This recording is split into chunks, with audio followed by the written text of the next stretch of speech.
Laurie DiPiero, bringing you PMQ's live here on GB News. Whenever Parliament is in session on a Wednesday at midday, we'll bring you live coverage of Prime Minister's questions. We'll be asking our viewers and listeners to submit the questions that they would like to put to the Prime Minister, and we'll put that to our panel of top politicians in our Westminster studio. That's PMQ's live here on GB News, Britain's election channel.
Good morning to you. It's 6 o'clock on Thursday, the 21st of March. Today, a clean sweep of 7 defeats. Rishi Sunak suffers another blow in the House of Lords to the Rwanda bill. But is it too late to get flights off the ground? Our political correspondent Catherine Forster has the latest.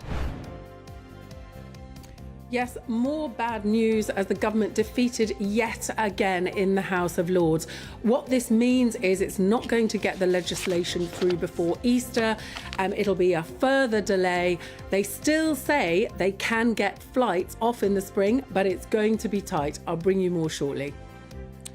The Royal Medical Security shock continues. 3 members of staff at the London clinic are now under investigation after a security breach with the Princess of Wales's personal data.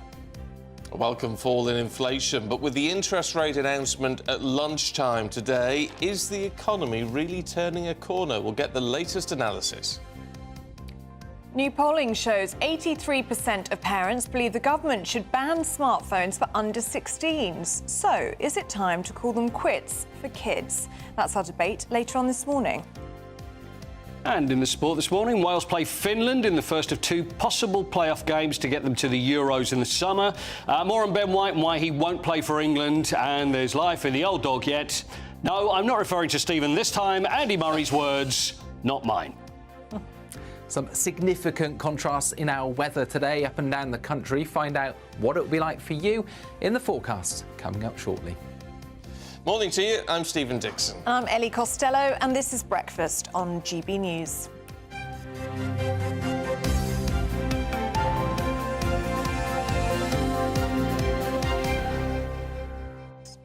It's got a bit fluffed there. Oh, thank you. You sorted me out, apparently. I was on the wonk. He was on the wonk. You still are a little bit, but I'll sort that out in the break. Can you see that? Yeah. Letting the standard slip, Dixon. It's not on. It's not on. Look, there's a couple of interesting things in the papers this morning. It's always entertaining. Where's the I always Star? like to see Where's the Star what stories gone? you picked out. Shropshire. Go on, There's then. gold in Shropshire. That's there good. you go. Someone... Oh, camera 9, where's that one? There. Someone's found the largest ever gold nugget found in the UK. It's only fits into this palm of his hand, but it's worth £30,000. We should take a day trip. I think that's a very good idea. Yeah. What, he just stumbled across it one day? Well, he went with his metal detector. He's a detectorist.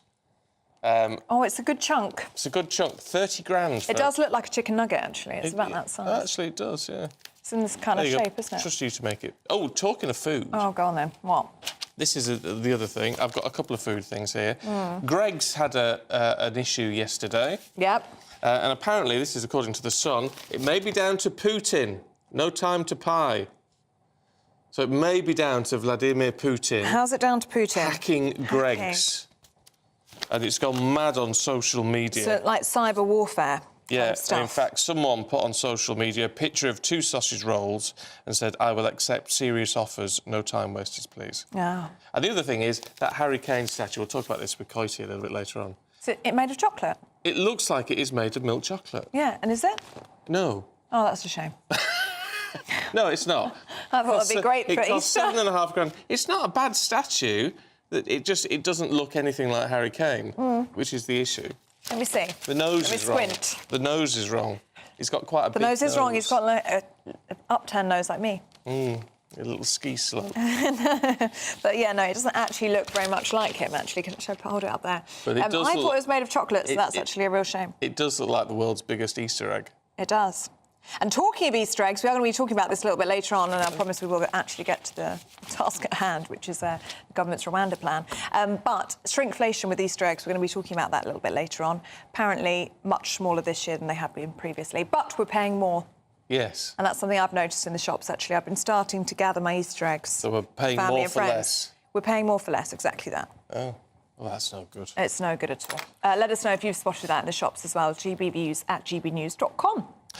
Now, to the task at hand, then. The government plans to deport migrants to Rwanda have been set back yet again after the House of Lords inflicted a series of heavy defeats on the bill. Well, it follows a record day in the Channel as 450 migrants crossed in small boats yesterday, the highest number this year so far. Well, let's talk to our political correspondent, Catherine Forster, who's in Westminster for us this morning. This just isn't going to happen, is it, Catherine? How can they get this through the Lords? Well, they will get it through the Lords eventually, because this is what happens. Legislation goes back and forth. We call it ping pong.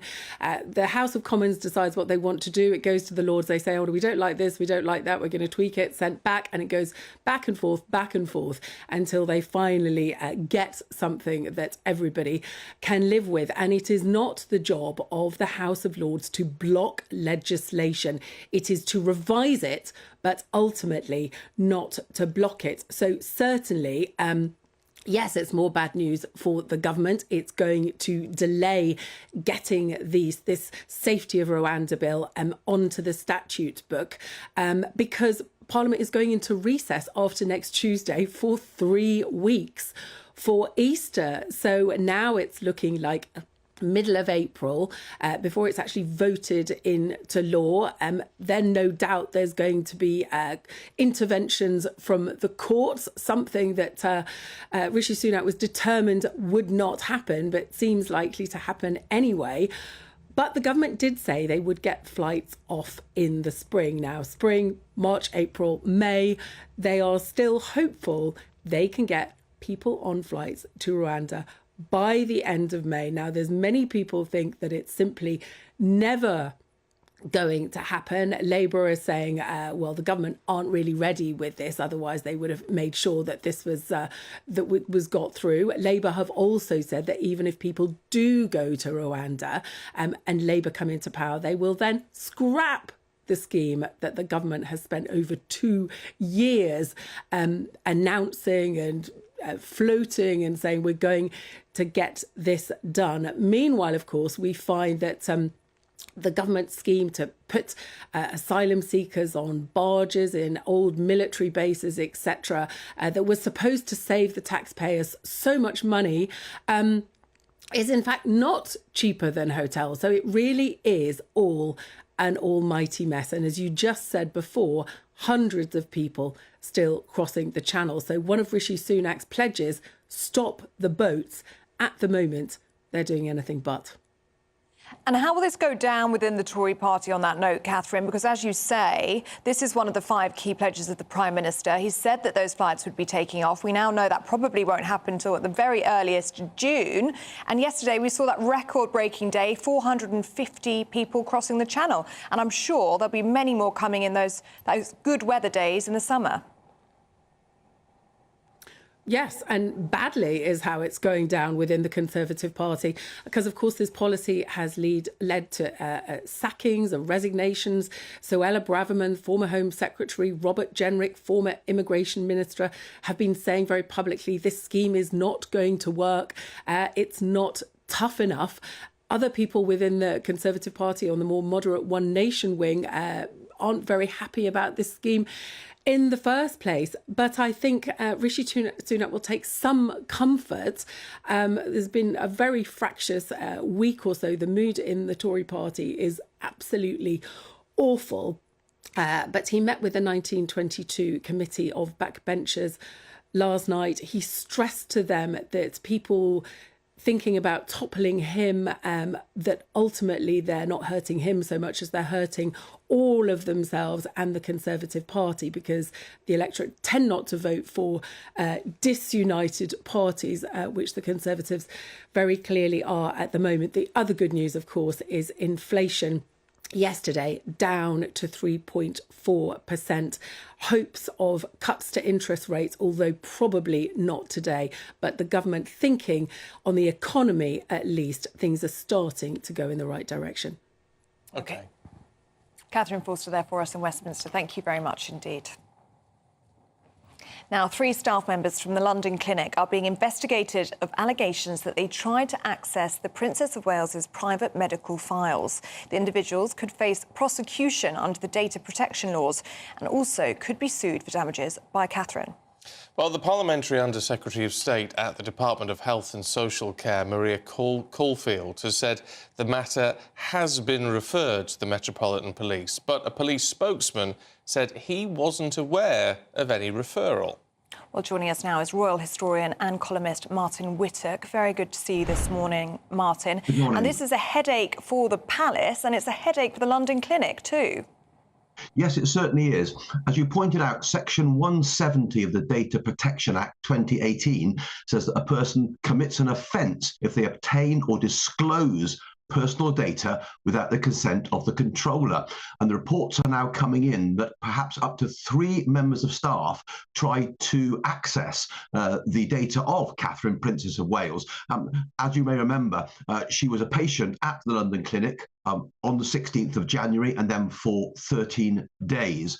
And the extent of her staying in the hospital and the fact that she's been out of the public eye since then has really fed something of a media frenzy as to what the situation is, and has led to extreme speculation, including some really bizarre conspiracy theories online. So this is really important in as much as it's about the protection of her personal information, but it also is a signpost to the extreme pressure that is on the royals to tell people what's going on in their private lives, and that's a great pressure.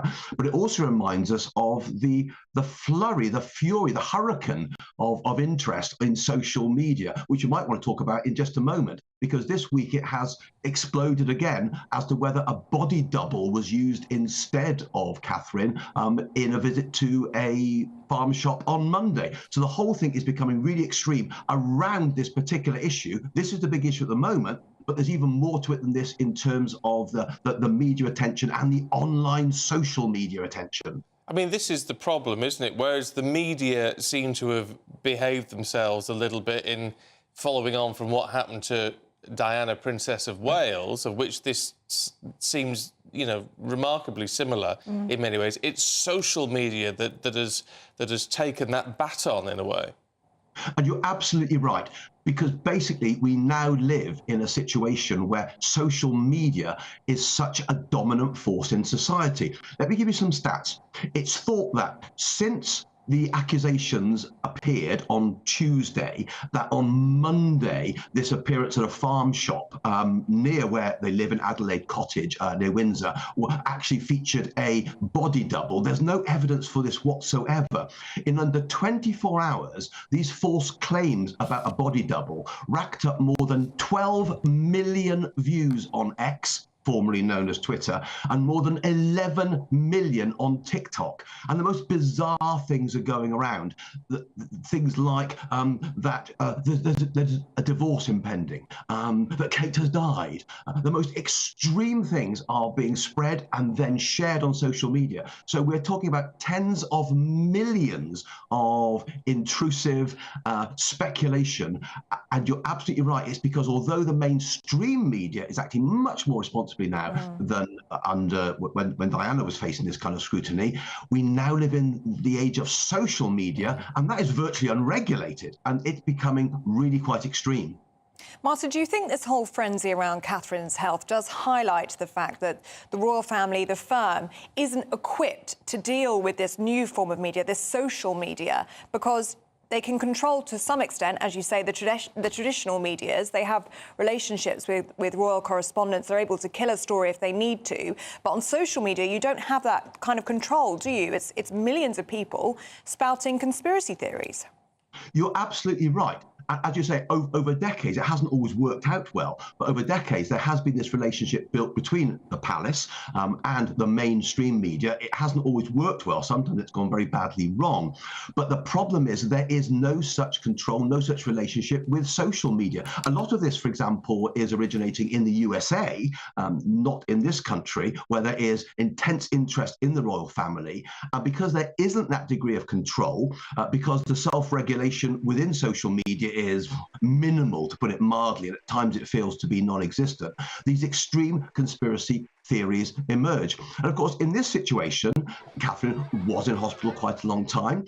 It's likely that she will not be in public engagements until after Easter, and that's perfectly reasonable. It's up to her and the family and her medical consultants and advisors to decide what's right for her in terms of hospitalisation, what's right in terms of recovery. But because there is no control over the speculation that occurs in social media, it goes wild. And as I say, some of the things that are now passing on social media are absolutely absurd and without any justification whatsoever. But how do you manage that? How does the palace manage that? How does any celebrity, how does any prominent public figure manage that? And the jury is out on that, because at the moment it seems it's almost impossible to manage or to tame social media. It's a real problem. It's the challenge of our age, and it's far from over. OK, Martin, good to see you this morning. Thank you. Well, we have had this response from the London Clinic. In a statement, they say everyone at the London Clinic is acutely aware of our individual, professional, ethical and legal duties with regards to patient confidentiality. We take enormous pride in the outstanding care and discretion we aim to deliver for all of our patients that put their trust in us every day. We have systems in place to monitor management of patient information, and in the case of any breach, all appropriate investigatory, regulatory and disciplinary steps will be taken. There is no place at our hospital for those who intentionally breach the trust of any patient or colleague. Now, at 15 minutes past 6, let's take a look at some other stories coming into the newsroom. And the Secretary of State for Work and Pensions, Mel Stride, has warned that Britain's approach to mental health is in danger of having gone too far. This comes as he unveils plans to make 150,000 people signed off from work with mild conditions look for a job. Grant Shapps has signed a new defence and security cooperation agreement with his Australian counterpart. It comes as the Foreign Secretary and the Defence Secretary visit Australia for annual discussions aimed to emphasise strong and enduring bonds between the two nations. 6 members of an organised crime gang have been jailed for a combined total of 37 years for supplying Class A drugs across Greater Manchester. The crime group hid the drugs inside fake lighters to avoid detection when stopped by police. Officers say they found cocaine, heroin and a small quantity of amphetamines ready to be dealt with at street level.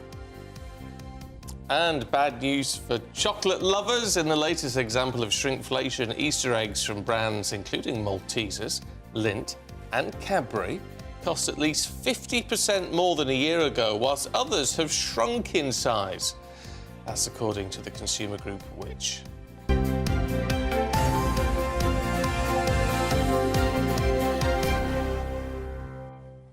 Now, thousands of pounds worth of narcotics have been seized in dawn raids in London yesterday as the Met Police targeted sophisticated drug-dealing groups. Well, in a broadcast exclusive, GB News' Ray Anderson was asked to ride along and film a rather rude awakening. Daybreak in Hillingdon, northwest London. And an alleged drug dealer is about to get an unexpected wake-up call from the Met.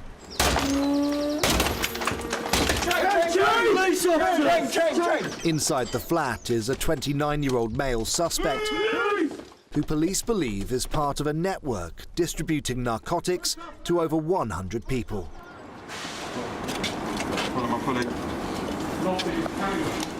For the Met, this is just the latest arrest in Operation Yamata, a London-wide crackdown where specialist teams target sophisticated drug-dealing groups. Detective Chief Inspector Erin Kerr is in charge. And we would call him the controller of this network. So he's the one that's operating this line. He controls this line, he owns this line. They're often the men of violence, so they're not just known for drug supply, but they're known for a lot of other violent offences that impact the community. Back inside the flat in the living room, PC's Anna Harwood and Kevin McLean have found what appears to be Class A drugs. That looks like crack cocaine, about an ounce, probably. They say the crack alone has a street value of almost £3,000. This is heroin, I believe, that's been divided up into individual wraps and wrapped ready for onward supply to the end users. This is cling film. These are the brown Rizzler papers that are used to wrap the heroin. Cling film's used to wrap the crack. This is going to be the heroin. So that would have made into that. This would eventually have been broken down using the scales. It was just all being done on this table. And then obviously we found the drug line that used to send out the bulk messages. PC McLean warns the heroin could be laced with nitazines, a deadly synthetic opioid outlawed by the government just this week. Basically they're like 100 times stronger than like morphine and fentanyl. Basically when the heroin's laced with it, they're like lethal.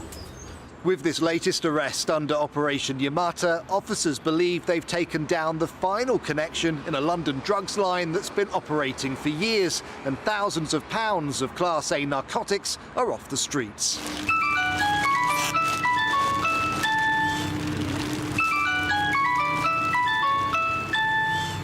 Police say the suspect was arrested on suspicion of supplying Class A drugs and remains in custody for questioning.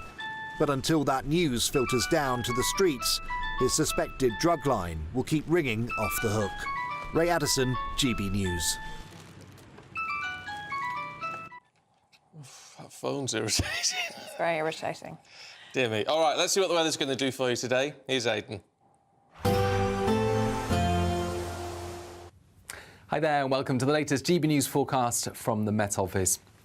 Fine in the south today, some warm sunshine even, but a very different story for Scotland and Northern Ireland, where it is already turning wet and windy. The heaviest of the rain and the strongest winds affecting western Scotland. Bands of rain also moving through eastern and southern Scotland at times, although with some drier spells in between. And then through the late morning and early afternoon, that rain reaches Northern Ireland.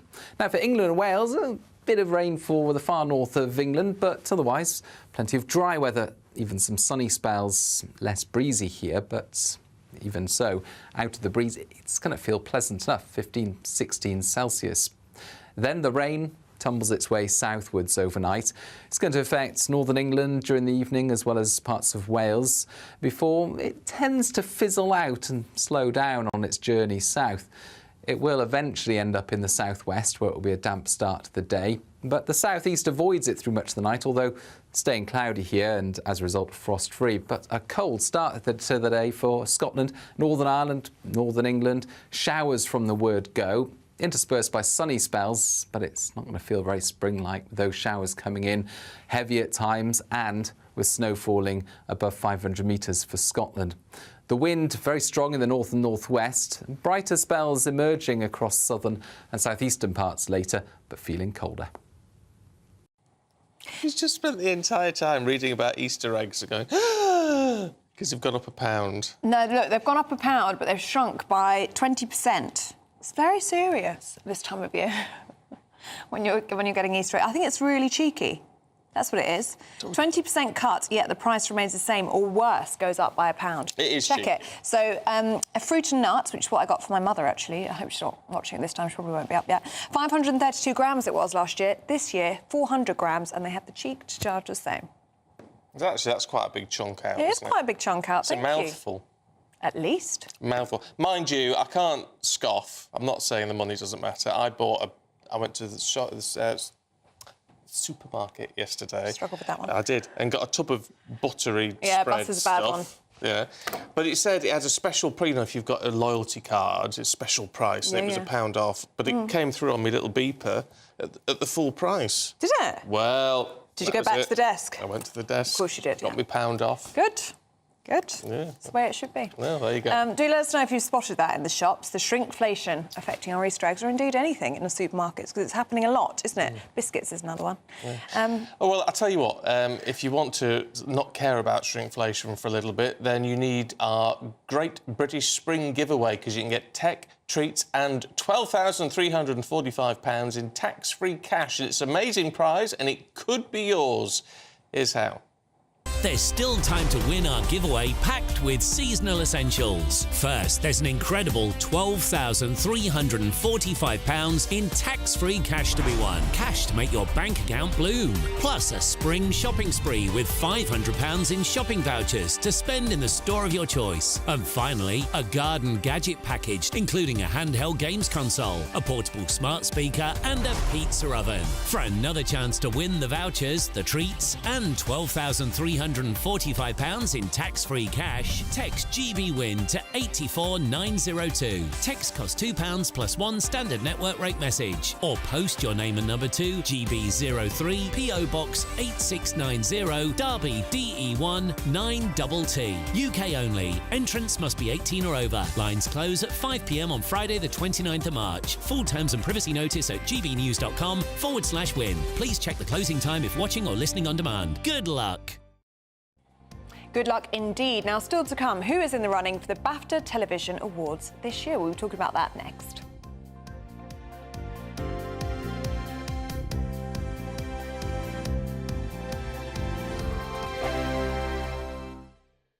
I'm Michelle Dewberry, and I'm not here to tell you what to think. I'd much rather hear what you have to say. So, send in your opinions to gbviews@gbnews.com. Keep them clean, and you never know, I might read them out. With my panel here on Jubes & Co, we debate, we get stuck into the issues of the day on a show where all views are welcome, especially yours. GB News, the People's Channel, Britain's news channel. 2024, a battleground year. The year the nation decides. As the parties gear up their campaigns for the next general election. Who will be left standing when the British people make one of the biggest decisions of their lives? Who will rise? And who will fall? Let's find out together. For every moment, the highs, the lows, the twists and turns. We'll be with you for every step of this journey. In 2024, GB News is Britain's election channel. Big news, big debates, big opinion. Patrick Christie's Tonight is the week's biggest show. Every weekday, 9 to 11 p.m, we've got the inside track on the day's top stories. There'll be sharp takes you won't get anywhere else. We will set the news agenda, not just follow it, and I want to bring you along for the ride. Whatever it is, we'll have our finger on the pulse. It's news, but it's this close to entertainment. Patrick Christie's Tonight, 9 to 11 p.m, only on GB News, the People's Channel, Britain's news channel. GB News is the home of free speech. We were created to champion it, and we deliver it day in, day out. Free speech allows us all to explore and debate openly the issues most important to us, our families, and of course, the British people. Having challenging conversations to enlighten each other. Which is why we hear all sides of the argument. We are the People's Channel. We will always stand by the freedom to express yourself. On TV, radio and online. This is GB News, Britain's news channel.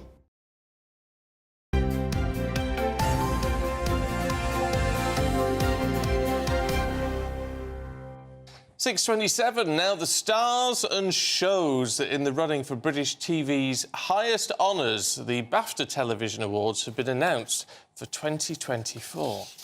It's an extensive list. There's pages, but can I say, I've never heard of any of the shows or the stars. Yes, you have. Well, I've heard of Brian Cox. Yeah, and you've heard of some of the shows as well. Not that I can spot The them. Change, The Extraordinary, Black Ops, The Lovers, Happy Valley, Hull Raisers, Top Boy, I don't think I've... Succession. You know all of these things. I haven't seen any of them. Anyway, the final season of The Crown is leading nomination. And you're familiar with The Crown? Yes, but I've never seen it. Well, showbiz reporter Ellie Phillips joins us now to talk us through the runners and the riders. Morning, Ellie. Good morning. I'm sorry, Stephen, there's not a lot of sci-fi in there at this time. No, that's what I'm missing. Where's Doctor Who? Where's Star Trek? Exactly. But The Crown is doing well, Ellie.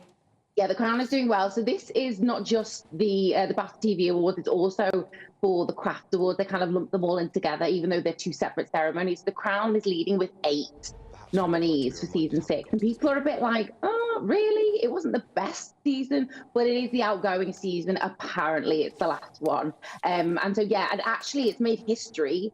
It's now the most nominated series in BAFTA TV history, with 53 overall over its 6-season run. And this time, Dominic West is up for lead actor as Prince Charles. Leslie Manville is supporting actress as Princess Margaret, and Elizabeth Debicki will go against her for supporting actress as Diana. So that's done really well. And then a surprising one is kind of come in second in leading the nominees. It's called Black Mirror, but it's a specific episode of Black Mirror. It's up for 7 awards across both of those ceremonies. Like I said, it's called Demon 79. It's the final episode in the 6th series. It's a kind of a dystopian reality series, and it follows an assistant who is told to commit terrible acts by a demon in order to prevent a disaster in Northern England. It sounds very odd, but it's actually quite powerful, but it is a surprise that it's up there. I would say in terms of potential winners moving forward, when you look at the ceremony that's coming in May, actually it's kind of those that got 5 or 6 nominations each that are probably going to do quite well. You're looking at Happy Valley, which I know, Ellie, you're a massive fan of. Love Happy Slow Valley. Horses, which I adore. And also The Sixth Commandment, which is about the murders of Peter Farquhar and Anne Moore Martin, which is a really, really, really good one up there. And personally, for me, I'm really, really happy for the Eurovision Song Contest, which oddly is up for 4 awards, which I think is great. You like that? Yeah. I do like that, only I'm slightly confused as to why entertainment performance, the Eurovision's up for that one as well as a couple of others, but it's Hannah Waddingham. Yeah, But surely entertainment performance in the Eurovision was Mel Gedroych. Well, yeah, possibly, but I think that I think Hannah Waddingham was like kind of the breakout star of it. On the night itself, I think everyone was talking about her afterwards. I mean, you think about, you had Alicia Dixon in there as well, but Hannah Waddingham was 100% the one that people were like, wow, this is amazing. She did all of the translation into French, so I think she kind of led the way when it came to that. She's also up for entertainment series for Hannah Waddingham Home for Christmas, and actually she pointed out herself that amongst that category, she's the only woman that's leading it, and with the category you mentioned there as well, she's the only woman in that category as well. So I am actually really glad she's included in that. There's been some notable snubs this year as well. You noted that Brian Cox is up for an award. He's up for leading actor in Succession, and he's against a huge array of people. I think actually Steve Coogan will win that one for The Reckoning. He was unbelievable in The Reckoning, like so good. But actually people are like, well, where's James Norton? Happy Valley's done really well. It's up for loads of awards, but James Norton's not up for an award. Kind of is, because he's up for Memorable Moment, but those nominees were actually announced last week. That's the only category that's voted for by the public. That's the P&O Cruises Memorable Moment. He's up for that for this really, really intense scene at the end of the season that's just happened. So that's been a big snub. And as well, a name you will know, I think, Gary Oldman. He's not been up for an award. And again, Slow Horses is up for a lot. So people are like, you've got these huge actors, amazing, did incredible things, and they're not being nominated. Whereas you've got Brian Cox in Succession, and he was only in like 3 episodes. What's happening there? Yeah. So that's a bit of an odd one, I'd say. Yeah. It is. Ellie, really good to see you this morning. Thank you very much indeed. And you need to watch Happy Valley. You'd really like that. No, you would. I can't. It's a great drama. Anything that's overly promoted like that, it puts me off. No, give it a chance. I know. You'd love it. I know. All right, let's see what the sport... what sport? Paul Coit, sport. I'd like to have the awards for those juries that they have in the Eurovision Song Contest. Oh, yeah. Over to Latvia. I just want to say, Stockholm, what a great show you're doing today. And then they over-egg it, don't they? Well, they're getting their Just moment. give us the scores for crying out loud. That's my favourite bit of the night. That's my favourite bit of the night as well. And how good Terry Wogan when he used to do that was... Exactly, yeah. Anyway. They all have a go. Yeah. No, you've got to squeeze as many seconds out of that as you can when you're on a global... Absolutely. I'd be there. You wouldn't shut me up. You wouldn't shut me up. Let's have a look at Euro qualifying, should we? Yeah, Wales versus Finland is tonight, so the way things are looking for this, Wales, it's a one-leg playoff. There's 2 playoffs, but each one is 1 leg. So stop me if I confuse you here. The winner of Wales versus Finland, this is to get to the Euros in the summer, will play the winner of Poland versus Estonia. So whoever wins that will play the winner of the other one. And should Wales win, it will be in Cardiff on Tuesday. Wales should win that, right? I don't see why not. They've played... It's funny you should say that, Ellie, because I do have some facts. Yes. Wales have played Finland 15 times. They're unbeaten in 4. They've never... Although Wales have never won a European playoff. But then again, neither have Finland. Because Finland have never actually been in one before. So we're quite hopeful. And how many famous Finns can you name as well? Famous Finns? Oh, wait. I've made a list of the ones that I can remember. And I love Finland. I've been to Finland. Sibelius. Oh, right. Finlandia. Yeah. You know, that's the composer, of course. Lassie Vuren was another one. Lassie Vuren one. You'll remember, Ellie. Lassie Vuren, one of the legendary middle-distance runners. No. 1976, I think he won the 10,000 metres. I got Mika Hakkinen and Valtteri Bottas and Tina Lilac and Tove Jansson, who was the person that invented Moomin. Do you remember Moomin? Oh, the kids cartoon? That's Finnish as well. That's all I have. Oh, very good. Well, there you go. It's more than I had. Keep the list going, by the way. I've got a lot to fill in. So famous Finns, please. OK. Should we talk about Harry Kane? Oh, God, can we? And what we thought was a big Easter egg. We thought it was made out of chocolate. What do you... Well, you know what? I really like it. I think it's great. But it doesn't look like it. Do you not think so? No. I think it does. No, it's the by nose. The way, it's the nose. There's not 3 Harry Kanes, by the way, just in case you're thinking there's 3 of them. So the whole thing... And is the ball too big? It does look like a rather large ball, doesn't it? I think it looks like a big balloon. Yeah, it does look like Harry. Big. And just in case you don't know the story... His feet look a bit big as well. This was made quite some time ago, and the idea was it was going to be at Chingford Station. Yes. So, and I love the idea that he'd be sitting on a bench at Chingford Station, because that's where he grew up. Yeah. And then... Apparently TfL weren't happy about that. I don't know whether it was taking space on the bench or something. Not that you'd ever have Harry Kane on a bench, by the way. I'd like to make that very clear right now. £7,200. Waltham Forest Council paid for it, and it's now just still sitting somewhere, and there's no place for it. I don't think it's a bad statue. Right. In terms of it's just facial. I know it must be very difficult, but facially it just isn't right. I wouldn't walk past that and think that's Harry Kane. Would you not? No. No, I wouldn't either, actually. Oh, I would. I like it, but I do. I like it, and I think there's got to be a place for Harry. There he is. Look at it. I think he looks fantastic. I think... But the dimensions are wrong, aren't they? That ball's too big. The feet are too big. Not happy about We're acting like we'd be really good. And oddly enough, the nostrils aren't big enough. Well, that's what we always called Harry, old small nostrils, great big feet. He's got size 17 shoes, by the way, and the ball he always uses. But I like it, and I think it's a lovely idea. And when you get... Oh, it's a disgrace that they're spending £7,200 on a statue of Harry. Why not? You know, I think it's a great thing to have. I think it's a great thing, and I'm with you. Don't moan about the money, but I would moan about the money if I was a council taxpayer in wherever it is. Fine, OK. I'm very close to there. Are you? But not actually. Oh, well, there you go. So you don't actually have to pay for it. I don't actually, but no. That's good. Emma Raducanu. Yep. She's withdrawn from the Miami Open. Yeah, she has lower back injury. It's a new injury for Emma. She's only 21. She's only 21. And the thing is, she's now dropped down to 288th in the world. Oh, dear. Oh, you're joking. 288 and dropping like a stone. I just wonder... I know we keep bringing her up and whether this career is going to get back on track. Is it? I don't be surprised. No, don't say that. You need to be positive. I mean, I'd love to be positive, but I'm with Stephen here. I worry for her, though. I wish she'd pull out of it now and just go and do something else. But at 21...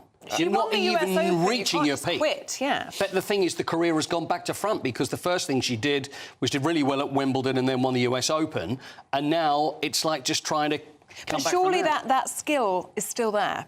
She can bring it back. There's something there. So I reckon it's in the mind, you know. I reckon she's peaked too soon. Well, the other one we talk about, of course, is Andy Murray. We talk about Andy all the time, and Andy did win in the Miami Open, so he won his first round. Did he? Every time we see Andy win, there he is. What would you say? That was like a peach, a pink that he's wearing there? So Coral. Sure. A coral. So anyway, beat Matteo Berrettini, although Berrettini did say he felt dizzy and felt ill throughout the whole game. Wow. But whatever helps Andy, whatever helps him, and he's through to the second round. And what he did do, and I did mention this a little bit earlier, is the little thing that he wrote on the camera. You know when you get people, they run up to the camera and they write on there. I think we have that here. Can we have a look at that? And there he is writing it, and it says, "Life in the old dog yet." There we are. A little smiley face as well. Oh, I see. He's going to retire this year. I don't think there's any doubt about that. It's just when it's going to be. Is it going to be after Wimbledon? He wants to play in the Olympics, but he wants to get a good camera, hasn't it? Yeah, you know, I often think that. Because especially if you use a permanent marker, you know, it's got to be wiped off. And what do? Do you send the bill to Andy Murray? I'm sure he can afford it, but even so. Very nice. Life of the old dog, yeah. Cheesy. Just because I want to get this in. Ben White... yeah. And his split from, you say, well, I'm not going to play for England. Are we any clearer as to why? Well, there were rumours that were going around at the time. This is during the World Cup at Qatar. Is that Ben White left for personal reasons. Nobody asked any questions because sometimes in that situation you don't want to. You don't know what it could be. Now, Steve Holland is the assistant to Gareth Southgate, and there were rumours that he'd had arguments with Steve Holland. Gareth Southgate then spoke the other day and said, look, everything's fine, we wish him well, it's always going to be open. So now there's more stories coming out. Apparently Steve Holland was having a conversation with Kyle Walker, saying that, talking about a game, Ben White, and then he turned to him and said, well, you know, you're not interested in football, so... But the thing is, Ben White is one of these players, apparently, that has not a great interest in the sport, but he's just very good at it. Ben White took offence to that, felt as if he was being disrespected. Decided to walk away, and as far as I'm concerned, if you get called up by your country, it's the greatest honour you could have. You don't be turning it down. You don't walk away from it unless something awful has happened, and by the look of that, it's not that awful. Don't diss me, man. Yeah, that's it. How dare you? Yeah. I'm not going to play for you if you're going to be like that. It's England. You should be there. Yeah, well, I sort of tend to agree. You should eat a slice of humble pie. I think so. I wonder whether we'll see that. Paul, thank you very much indeed. Thank you. Do stay with us. Still to come, we'll be taking a look at the front pages and the biggest stories of the day with Anna Mikalova and Leon Emirali. That's next.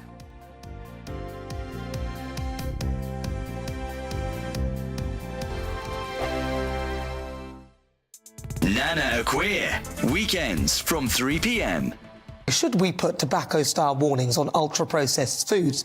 Boris Johnson is calling on the government to do this. In this Daily Mail column, the former Prime Minister says that people don't know what they're feeding their families and there's too many extra ingredients. That's why I'm asking, should we put tobacco-style warnings on ultra-processed food? Well, joining me now to discuss, Steve Miller, former presenter of Fat Families, Helena Davidson, campaigner and policy expert at the Vegan Society. Right, so I'm going to start with you. Steve Miller, what do you think? Oh, I'm applauding Boris today. Good on you, mate. And the reason for that is we know that the research on the warnings on cigarettes, I should say, when those warnings were visual, they worked very well. The second reason on a practical level is that we need to stop looking and listening before we start, grazing and putting things in the trolley. And the third thing is that these kind of signs, or these warnings, I should say, are kind of hypnotic. They trigger the emotion. So they're much more likely to get people to think and maybe resist. Yeah, so at the Vegan Society, we're broadly in favour of increasing consumer knowledge when it comes to the nutritional value of people's food. But I think it's important to mention that ultra-processed food isn't an issue that's exclusive to vegans. And whilst most meat alternatives will fall into the ultra-processed food category, it largely depends on how we're going to look at how UPFs are going to be assessed, because vegan alternatives that fall under ultra-processed foods, they're actually, on average, healthier than meat products or ultra-processed foods that contain animal products. Really? So I think it depends on how we look at it. We might have to take a closer look at the nutritional profile of individual foods rather than the level of processing.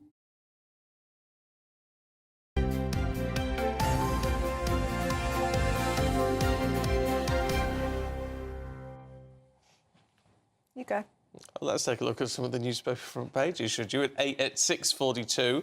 Wishing away the morning. I have a series of new defeats for the government's flagship Rwanda bill is the lead for the Times. The Daily Mail looks at whether the economy might finally be turning a corner. Telegraph has the Work and Pensions Secretary, Mel Stride, warning the UK's approach to mental health treatment has gone too far. The Daily Express says the pension triple lock will be a part of the Conservative election manifesto. The Guardian focusing on the scandal around the Garrick Club in London, men only, as senior civil servants resign their membership. Well, joining us to go through what's making the news this morning is Anna Mikalova and Leon Emirali. Really good to see you both this morning. Let's start with you, Anna, shall we? In the Times front page, in fact, on many of the front pages this morning, another defeat for the Rwanda migrant bill.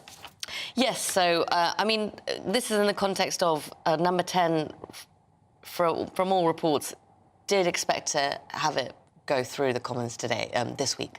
So MPs were on notice today.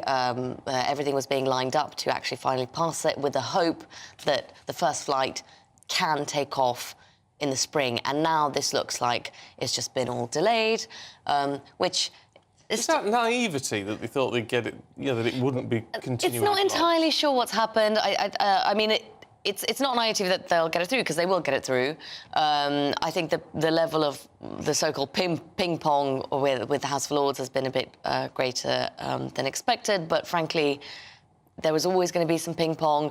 It doesn't necessarily hurt them to say the Lords are trying to scupper this plan, frankly, and even campaigning into the local elections. It doesn't hurt to be able to go around and say, we want to do this, we're trying to fix this, but we're being blocked by lords and bishops and unelected people like that. But, of course, the question is then, when it does eventually get through, how weakened down will it be? Well, this is the big question, and that's certainly what people like Robert Jenrick and people like Suella Braverman on the right of the Tory party are going to be asking, because they're already saying it's too weak. And, as you say, by the time the Commons get to vote on it again, having it been diluted through the Lords, it might not be the deterrent that they're hoping it will be, and it might not stop these gangs from facilitating these illegal crossings. So I think it's fairly difficult news for Rishi Sunak that it hasn't passed this week. And the context as well is, I mean, the maximum we'd get on a first flight would be about 100, 150 maybe.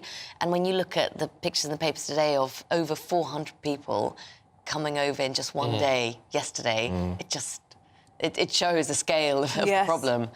No, it certainly does. Yeah. Leon, should we take a look at the front page of the Daily Mail? And mortgage hope as the economy looks set to turn a corner. Yeah, so if Rwanda is bad news for Rishi Sunak, I think that the potential that mortgage rates are going to go down is good news for the Prime Minister. And the Mail are saying... Not that he personally doesn't... Not that he's got anything to do with it, really, let's be honest. It's mainly the Bank of England. But they're looking at potentially seeing 5 rate cuts in 2024, and that will bring current interest rates down quite considerably. Let's remember that it's currently at 5.25% is the current interest rates. If it goes lower, that should mean people have cheaper mortgage payments each month, and that will help with the cost of living. It will. The one thing that always strikes me with this, and it'd be, it's not a dig at the Conservatives, it'd be whatever party was involved, that they obviously take credit for this. Good news for the Prime Minister, except inflation falling has basically had nothing to do with government. The interest rates have nothing to do with government. So what credit can they realistically claim for any of it? It does, in the sense that because they haven't been completely profligate and they've been tight with the money and government spending, it has. I think it's unfair to say that they've done nothing, because there's also an element of the economy runs on confidence, and I think having Rishi Sunak there, for example, probably has given people the confidence that it will drop eventually and all of that. Yeah. So that is important. It's not just the Bank of England. Also, the Bank of England's record on all of this has been so bad. Well, it has been bad. Yeah. I think I'm of the view that if we're going to bash the government for everything that goes wrong, we've got to give them a little bit of credit for the things that go right. So, yes, even though the government have got limited levers they can pull when it comes to inflation, it mainly is Bank of England. Anna's spot on. Rishi Sunak has been a safer pair of hands than his 2 predecessors, at least, we can say, and maybe that's given the market some confidence. So credit where credit's due, I guess. OK.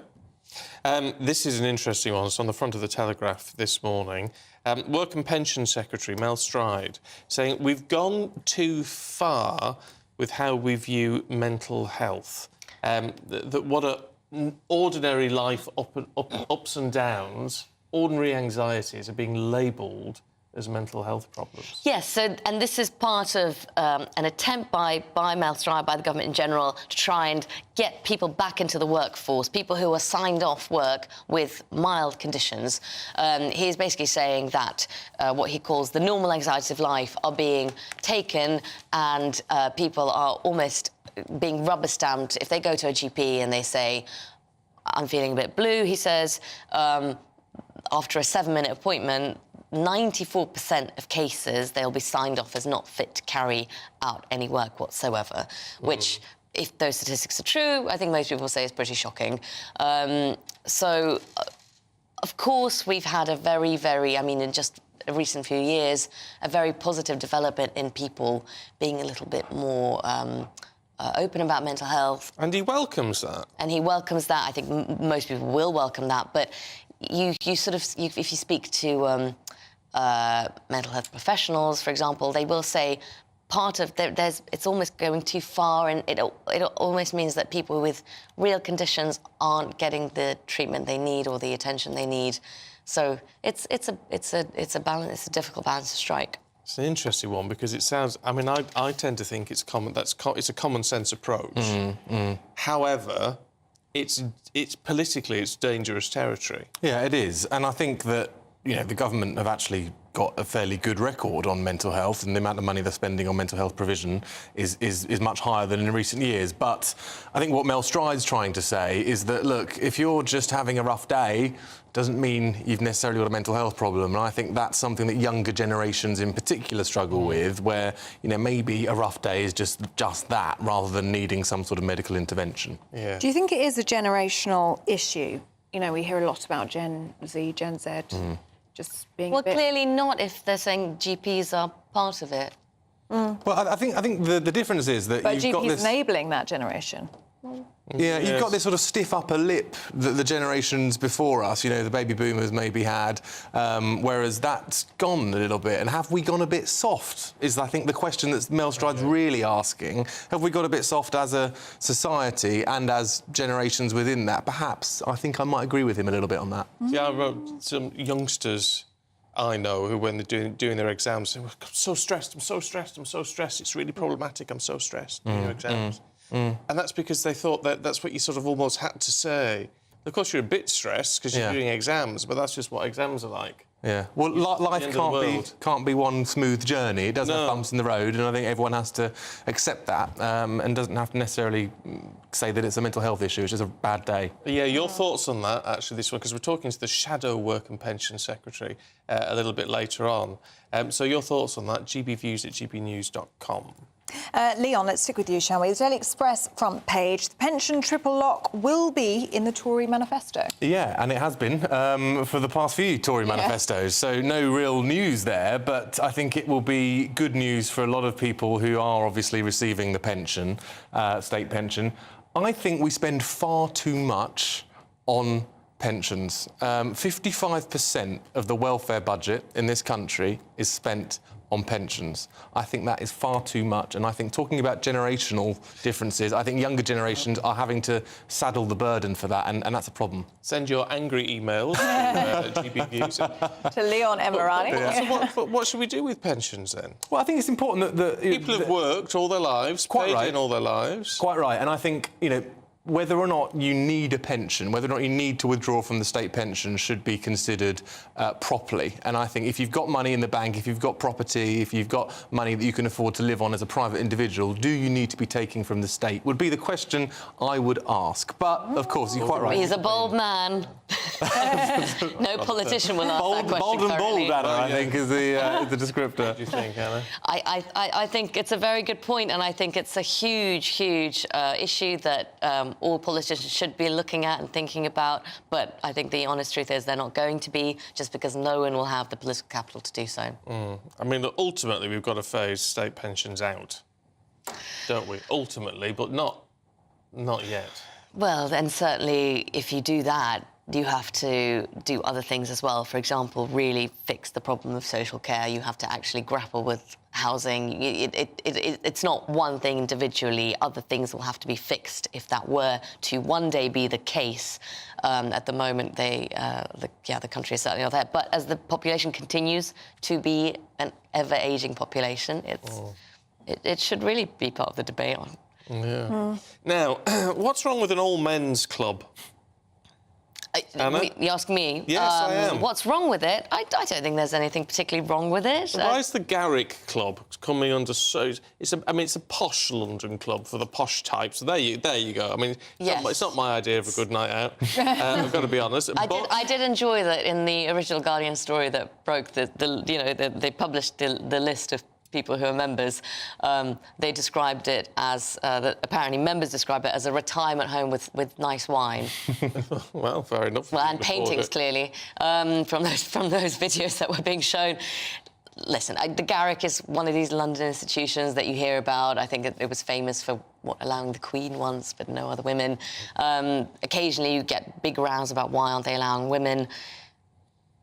So now everyone's quitting. And now, off the back of the membership being revealed, Simon Case, the head of civil services, has quit, and Richard Moore, the head of MI6, has quit. Which I don't know. I mean, maybe we should just reclassify it as a men's safe space. Maybe we should. Then it would all be allowed. Maybe it would be protected in that case. But you know what? I've not necessarily got a problem with it being all male. If that's what people want to do, that's what people want to do. I've got a problem actually with the whole private members club system. I just think anywhere where I've got to apply to give my money is slightly strange. You either take my money or you don't. And I just think all of these clubs are very pretentious. They're very archaic. They serve a purpose, I guess, if you're in that type of world. But it's not for me. And I just think that, it's a slightly strange story that they've decided to run with just the Garrick Club, because there are a lot of other clubs. There's also whites that are a lot worse than I think than just being all male. Yeah, no, there are lots. Are you a member of any clubs? Because I mean, you've got these posh end clubs, but then nowadays you have things like the Ivy Club, which is all very trendy. You've got Soho House and all that lot, and there must be others. Talk about pretentious. But do you think that's all? Because that's Soho House is very pretentious. That's your younger yuppie type. Yeah, and I guess that there is, some of these spaces for people in creative industries, entertainment, media industries, which I think Soho House caters to. That's slightly more progressive than the old school private members clubs, but it's just the whole concept of being a kind of, part of this club that no one else can join. If I want to, why not just go for a bar, go to a hotel, bar or restaurant if you want to sit somewhere fancy and enjoy a drink? It's all good. Let us know what you think of that one, gbviews@gbnews.com. And Leon, we've got 30 seconds. Why are people so unhappy in the West? Well, I think this is a report that's come out. People under the age of 30 are experiencing the equivalent of a midlife crisis. And I think a lot of it is fuelled by social media, where we are comparing our lives to others, and it can make us feel a bit down about our prospects in the world. And I also think for young people, getting on a housing ladder is tough. Being in the world of work is tough, and I think that's a problem for them. Yeah, perhaps no surprise. Leon, Anna, thank you very much. We get the weather now with Aidan McGibbon. A brighter outlook with Box Solar, sponsors of weather on GB News. Hi there, and welcome to the latest GB News forecast from the Met Office. Fine in the south today, some warm sunshine even, but a very different story for Scotland and Northern Ireland, where it is already turning wet and windy. The heaviest of the rain and the strongest winds affecting western Scotland. Bands of rain also moving through eastern and southern Scotland at times, although with some drier spells in between. And then through the late morning and early afternoon, that rain reaches Northern Ireland. Now for England and Wales, a bit of rain for the far north of England, but otherwise plenty of dry weather, even some sunny spells, less breezy here, but even so, out of the breeze, it's going to feel pleasant enough, 15, 16 Celsius. Then the rain tumbles its way southwards overnight. It's going to affect northern England during the evening as well as parts of Wales before it tends to fizzle out and slow down on its journey south. It will eventually end up in the southwest, where it will be a damp start to the day. But the southeast avoids it through much of the night, although staying cloudy here and, as a result, frost-free. But a cold start to the day for Scotland, Northern Ireland, Northern England. Showers from the word go. interspersed by sunny spells, but it's not going to feel very spring-like with those showers coming in heavy at times and with snow falling above 500 metres for Scotland. The wind very strong in the north and northwest, brighter spells emerging across southern and southeastern parts later, but feeling colder. That warm feeling inside from Boxed Boilers, sponsors of weather on GB News.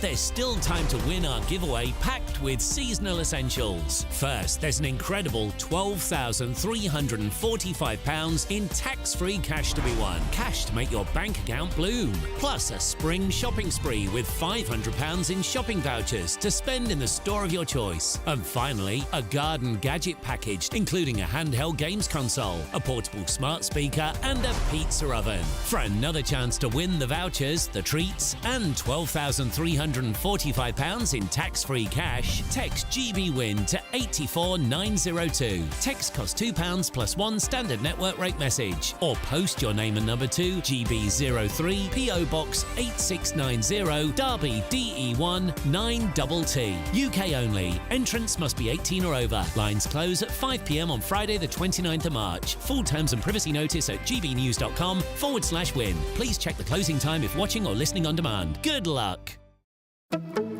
Good afternoon, Britain. Good afternoon, Britain. Weekdays from midday, we bring you the most compelling stories from across the United Kingdom. And why it matters to you. From your doorstep to our inbox. That's right, we want to hear from you. Good afternoon, Britain. Only on GB News, the People's Channel, Britain's news channel. Every Sunday from 11, join Michael Portillo. There will be topical discussion, looking at the week before and the week to come. So kick back and relax at 11 a.m. on Sundays on GB News with me, Michael Portillo. GB News, the People's Channel, Britain's news channel. Your weekend starts here with Friday Night Live with me, Mark Dolan, 8 till 9 on GB News. Big stories, big guests and big laughs as we get you ready for a cracking weekend. That's Friday Night Live with Mark Dolan. Fridays 8 till 9 on GB News. Bring your own drinks. The admission's free.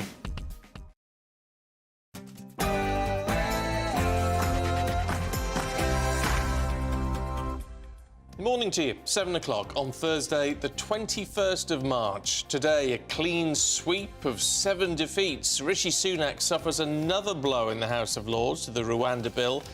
Is it too late to really get the flights off the ground?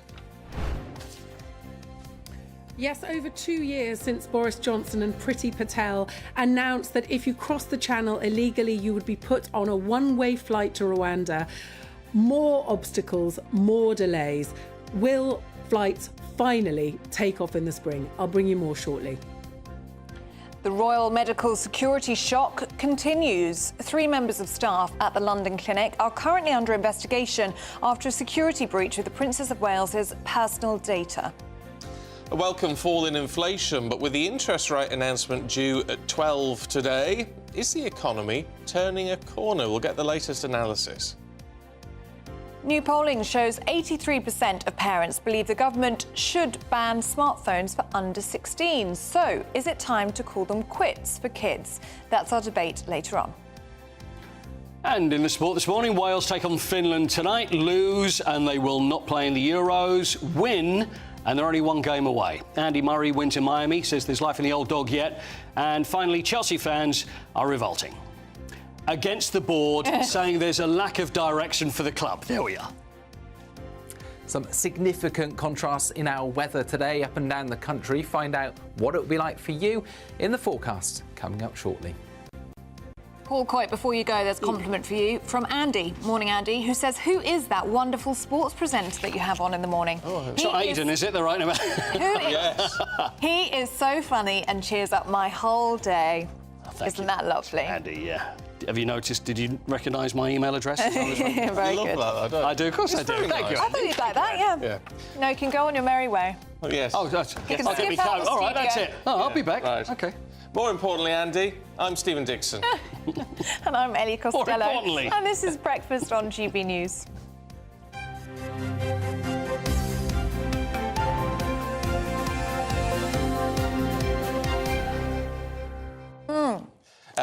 on the shrinkflation thing... Oh, yes, got you going on this one. Well, you have. Now, this intrigues me, because I don't buy a lot of Easter eggs, but I do like a biscuit. Will you get me one?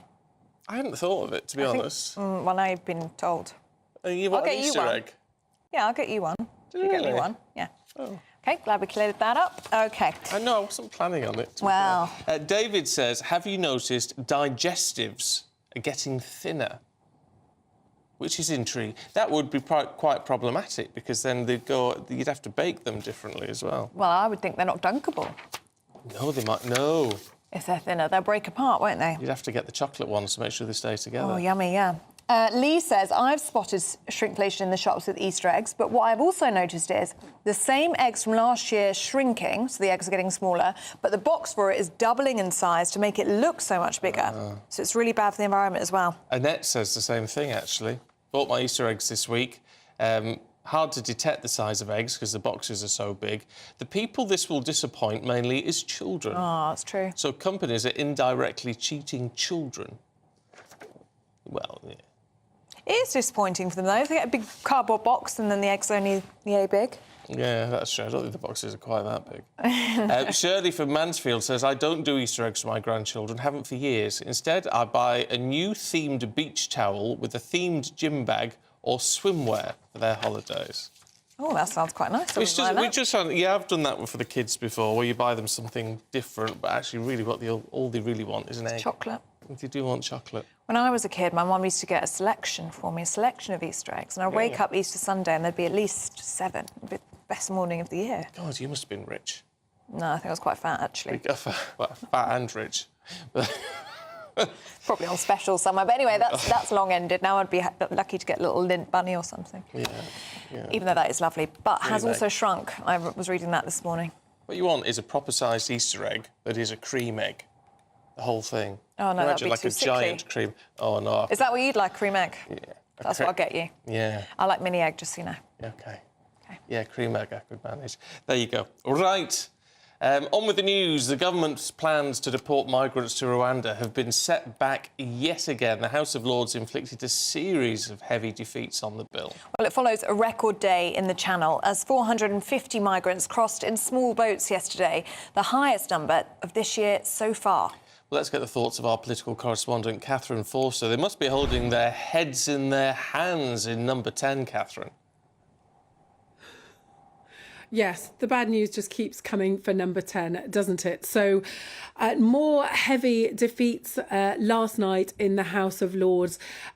The Lords wanting lots of things that the government is determined not to give them on this Safety of Rwanda bill, including potentially a role for the courts, something that the government explicitly wanted to stop happening, including exemptions for people who had supported the British Army, for example, Afghan interpreters, to say that they should not, under any circumstances, be sent to Rwanda, and basically wanting the government to tick all sorts of boxes to prove that Rwanda is safe, whereas the government wants to say Rwanda is safe, that is it. End of story. We've come a very, very long way, haven't we, from Boris Johnson and the then Home Secretary, Priti Patel, announcing this scheme over 2 years ago. When it was announced, they said, if you cross the channel illegally on small boats, you will not be allowed to stay. You will be sent on a one-way ticket to Rwanda and you will not be coming back. The thinking was, when they got this scheme up and running, people would very quickly realise if they crossed the channel, they were going to Africa, and that was it, and they would stop coming. And yet, who would have thought, 2 years on, not a single person sent to Rwanda? So it's really a huge mess. And the problem is, too, that the Prime Minister has staked so much political capital on this. One of his 5 pledges, very clear, stop the boats. Not only is it not in law, and when it becomes law, which is going to be after Easter now, because MPs are going to go into a 3-week recess in the middle of next week, there's likely to be challenges in the courts now. The government still think they can get people on planes before the end of the spring. Spring ends at the end of May. I think it's going to be very, very tight. Plenty of people, of course, believe it's simply never going to happen.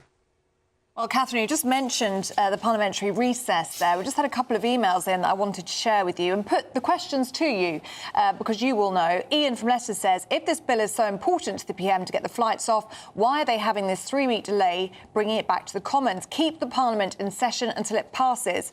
And Stuart says, please ask your political correspondent, Catherine, why the government doesn't cancel the Easter recess in order to get the job done. Well, those are excellent questions from our very perceptive viewers at GB News. Basically, they hate to shorten recesses.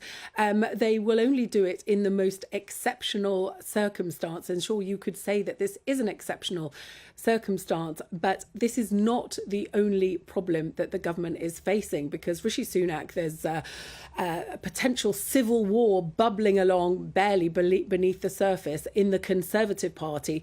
Lots of MPs visibly and publicly very cross with his leadership, plots to possibly get rid of him, put in somebody else before the next general election, and also the matter of the local elections at the beginning of May. Now, they're expected to be dire for the Conservative Party, but they do want people to be working, to be out supporting, to be working for the Conservatives there. And of course, Conservative MPs worried about losing their seat at the next general election increasingly want to be in their constituency, talking to voters, trying to keep their jobs when that general election comes. So that is why Parliament is going to be on this break. Catherine Forster for us in Westminster. Thank you very much indeed. Now, 3 staff members from the London clinic are being investigated over allegations they tried to access the Princess of Wales medical files. Now, the individuals could face prosecution under data protection laws. Well, the Parliamentary Under-Secretary of State at the Department of Health and Social Care, Maria Caulfield, has said that the matter has been referred to the Metropolitan Police. But a Metropolitan Police spokesman said he was not aware of any referral to the force. Well, earlier we spoke to Royal Historian Martin Whittock. Headache for the Palace, and it's a headache for the London clinic too. Yes, it certainly is. As you pointed out, Section 170 of the Data Protection Act 2018 says that a person commits an offence if they obtain or disclose personal data without the consent of the controller. And the reports are now coming in that perhaps up to 3 members of staff tried to access the data of Catherine, Princess of Wales. As you may remember, she was a patient at the London clinic on the 16th of January and then for 13 days. And the extent of her staying in the hospital and the fact that she's been out of the public eye since then has really fed something of a media frenzy as to what the situation is, and has led to extreme speculation, including some really bizarre conspiracy theories online. So this is really important in as much as it's about the protection of her personal information, but it also is a signpost to the extreme pressure that is on the royals to tell people what's going on in their private lives, and that's a great pressure. But it also reminds us of the flurry, the fury, the hurricane of interest in social media, which you might want to talk about in just a moment, because this week it has exploded again as to whether a body double was used instead of Catherine in a visit to a farm shop on Monday. So the whole thing is becoming really extreme around this particular issue. This is the big issue at the moment, but there's even more to it than this in terms of the media attention and the online social media attention. I mean, this is the problem, isn't it? Whereas the media seem to have behaved themselves a little bit in following on from what happened to Diana, Princess of Wales, of which this seems, remarkably similar in many ways. It's social media that has taken that baton in a way. And you're absolutely right, because basically we now live in a situation where social media is such a dominant force in society. Let me give you some stats.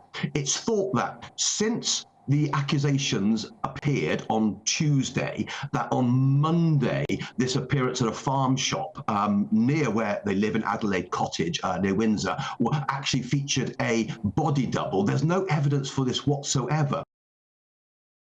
Well, we have had a response from the London Clinic. In a statement, they say everyone at the London Clinic is acutely aware of our individual, professional, ethical and legal duties with regards to patient confidentiality. We take enormous pride in the outstanding care and discretion that we aim to deliver for all of our patients that put their trust in us every single day. But we have systems in place to monitor management of patient information, and in the case of any breach, all appropriate investigatory, regulatory and disciplinary steps will be taken. No place at our hospital for those who intentionally breach the trust of patients or colleagues. Now, at 12 minutes past 7, let's take a look at some other stories coming into the newsroom. And the Secretary of State for Work and Pensions, Mel Stride, has warned that Britain's approach to mental health is in danger of having gone too far. This comes as he unveils plans to make 150,000 people signed off with work with mild conditions to look for a job. Grant Shapps has signed a new defence and security cooperation agreement with his Australian counterpart. It comes as the Foreign Secretary and the Defence Secretary are in Australia for annual discussions aimed to emphasise strong and enduring bonds between the nations. 6 members of an organised crime gang have been jailed for a combined total of 37 years for supplying Class A drugs across Greater Manchester. The crime group hid the drugs inside fake lighters to avoid detection when stopped by police. Officers say they found cocaine, heroin and a small quantity of amphetamines ready to be dealt with at street level. Very bad news this morning. If you're a chocolate lover, it's the latest example of shrinkflation. Look at those tiny eggs on your screen if you're watching. Easter eggs from brands including Maltesers, Lindt and Cadbury cost more than a year ago, while others have shrunk in size and still cost more. That's according to which?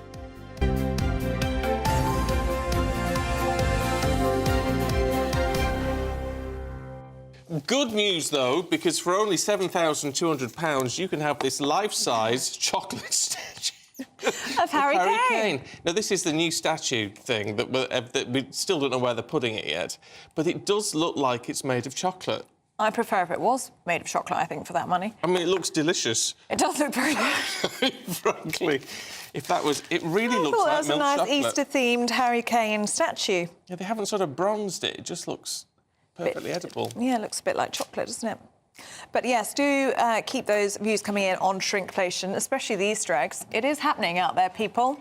Let us know if you've noticed it. gbviews@gbnews.com. It is very annoying, I have to say. I think it's very cheeky.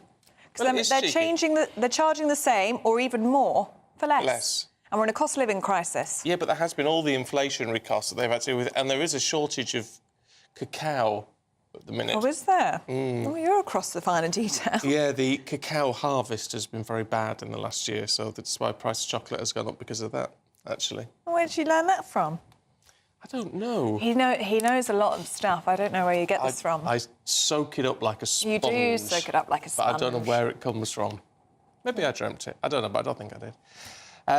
Now, thousands of pounds worth of narcotics were seized in a dawn raid in London yesterday as the Met Police targeted sophisticated drug-dealing groups. Well, in a broadcast exclusive, GB News' Ray Addison was asked to ride along and film a rather rude awakening.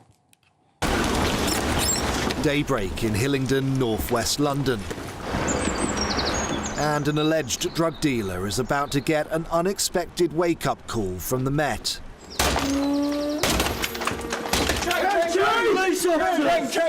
Inside the flat is a 29-year-old male suspect who police believe is part of a network distributing narcotics to over 100 people.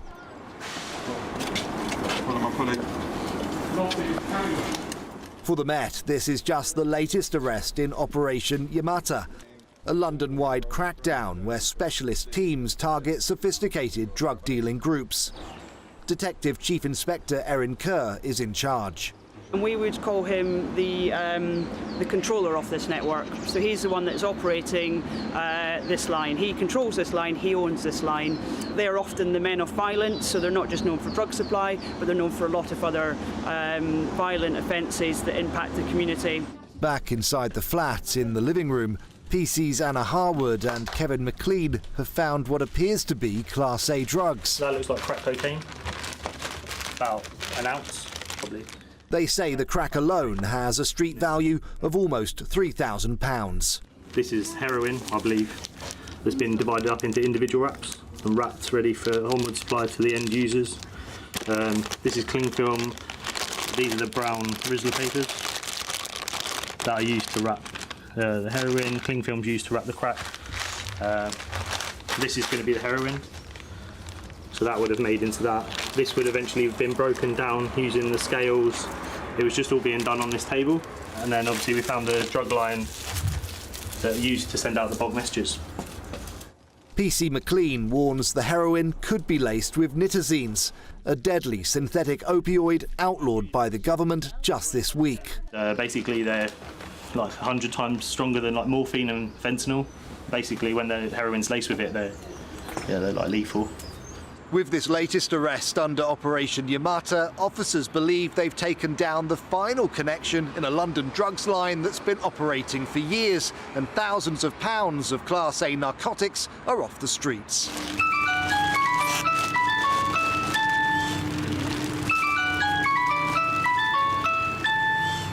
Police say the suspect was arrested on suspicion of supplying Class A drugs and remains in custody for questioning. But until that news filters down to the streets, his suspected drug line will keep ringing off the hook.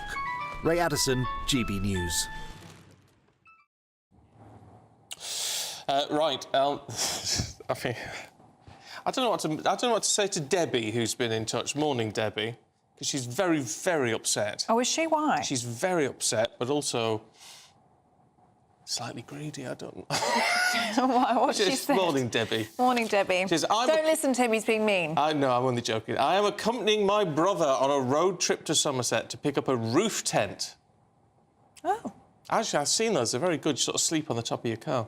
Oh, yeah, I have seen those, yeah. We have you on in the car, so good morning, drive carefully, you two. And he's bought me, see, this is where the greedy thing comes in, he's very generous. He's bought her a Curly Whirly, a Wham bar, and a Gold bar. Oh, yeah. OMG, she says, they are so tiny, it's unbelievable. And he said more expensive. The Gold bar is the size of a chunk of a chocolate bar. Oh, it would be, yeah. I'm appalled and we'll be very hungry by the time we get there. I'm with you, Debbie. I think it's very cheeky. The Gold bar, like the biscuit. Yeah, you know the Gold bars, and they are small. I bought some recently. They're very small. I did buy a pack of those recently because it set me back to my childhood. They're very good, aren't they? They're very good biscuits. Now, what is a Wham bar? A Wham bar? I didn't know they still existed. What is a Wham bar? Oh, it's like a sweet. Yeah, I think I've seen those. Not for me. No. And what's the other one? A Curly Whirly. That's a classic. Not unless it sings "Wake Me Up Before You Go Go." I don't buy into it. No, you're not interested. Anyway, safe driving, you two. I hope the roof tent thing goes well. I quite fancy a roof tent. Yeah, that's something you'd like, wouldn't you? Camping on top of the car. Yeah, do keep those emails coming in on any of the topics we're talking about today, but shrinkflation especially. I know it gets your goat. gbviews@gbnews.com. Is it going to be camping weather? Very good. Here's Aidan McGivern. Hi there and welcome to the latest GB News forecast from the Met Office. Fine in the south today, some warm sunshine even, but a very different story for Scotland and Northern Ireland, where it is already turning wet and windy. The heaviest of the rain and the strongest winds affecting western Scotland. Bands of rain also moving through eastern and southern Scotland at times, although with some drier spells in between. And then through the late morning and early afternoon, that rain reaches Northern Ireland. Now for England and Wales, a bit of rainfall with the far north of England, but otherwise plenty of dry weather, even some sunny spells, less breezy here, but even so, out of the breeze, it's going to feel pleasant enough, 15, 16 Celsius. Then the rain tumbles its way southwards overnight. It's going to affect northern England during the evening as well as parts of Wales before it tends to fizzle out and slow down on its journey south. It will eventually end up in the southwest, where it will be a damp start to the day. But the southeast avoids it through much of the night, although staying cloudy here and, as a result, frost-free. But a cold start to the day for Scotland, Northern Ireland, Northern England. Showers from the word go. interspersed by sunny spells, but it's not going to feel very spring-like with those showers coming in heavy at times and with snow falling above 500 metres for Scotland. The wind very strong in the north and northwest, brighter spells emerging across southern and southeastern parts later, but feeling colder. Thanks, Aidan. Now, don't miss out on your chance to win our Great British Spring Giveaway. Tech, treats and £12,345 in tax-free cash. It's an amazing prize and it could be all yours. Here's how you can enter.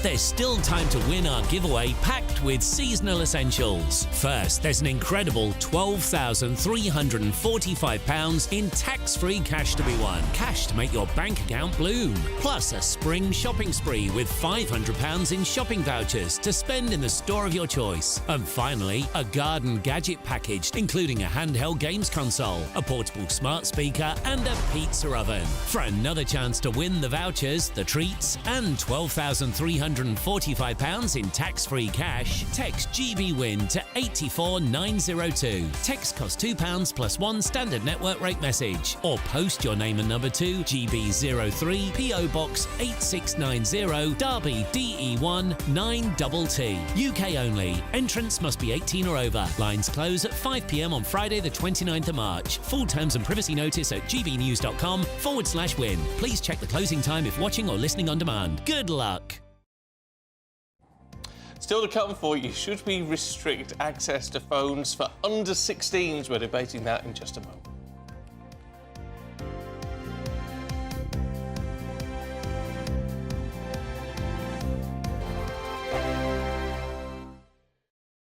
I think the most exciting bit for me is talking to people. People who I think are ignored often by the major news channels.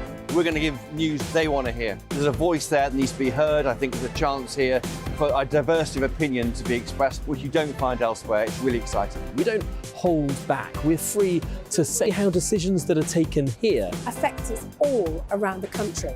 Only on GB News, the People's Channel, Britain's news channel. I'm Christopher Hope. And I'm Gloria Di Piero, bringing you PMQ's live here on GB News. Whenever Parliament is in session on a Wednesday at midday, we'll bring you live coverage of Prime Minister's questions. We'll be asking our viewers and listeners to submit the questions that they would like to put to the Prime Minister, and we'll put that to our panel of top politicians in our Westminster studio. That's PMQ's live here on GB News, Britain's election channel. Join me, Camilla Tominey, every Sunday at 9:30 when I'll be interviewing the key players in British politics and taking them to task. This report basically says that he's not fit to stand trial. With an upcoming election looming over Westminster, now is the time for clear, honest answers. I agree. And that's precisely what I'll get. Is he indecisive? Incompetent? That's the Camilla Tominey Show at 9:30 every Sunday on GB News, the People's Channel, Britain's election channel. I'm Michelle Dewberry, and I'm not here to tell you what to think.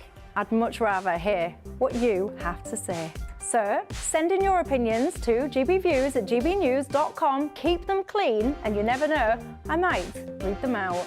With my panel here on Jubes & Co, we debate, we get stuck into the issues of the day on a show where all views are welcome, especially yours. GB News, the People's Channel, Britain's news channel. Every Sunday from 11, join Michael Portillo. There'll be topical discussion, looking at the week before and the week to come. So kick back and relax at 11 a.m. on Sundays on GB News with me, Michael Portillo. GB News, the People's Channel, Britain's news channel. I'm Andrew Doyle. Join me at 7 o'clock every Sunday night for Free Speech Nation, the show where I tackle the week's biggest stories in politics and current affairs with the help of my two comedian panellists and a variety of special guests. Free Speech Nation, Sunday nights from 7 on GB News, the People's Channel, Britain's news channel. Join us every night on GB News at 11 p.m. for Headliners, which is 3 top comedians going through the next day's news stories, which is exactly what you need, because when the establishment has gone crazy, you need some craziness to make sense of it. So join us 11 p.m. every night on GB News, the People's Channel, Britain's news channel.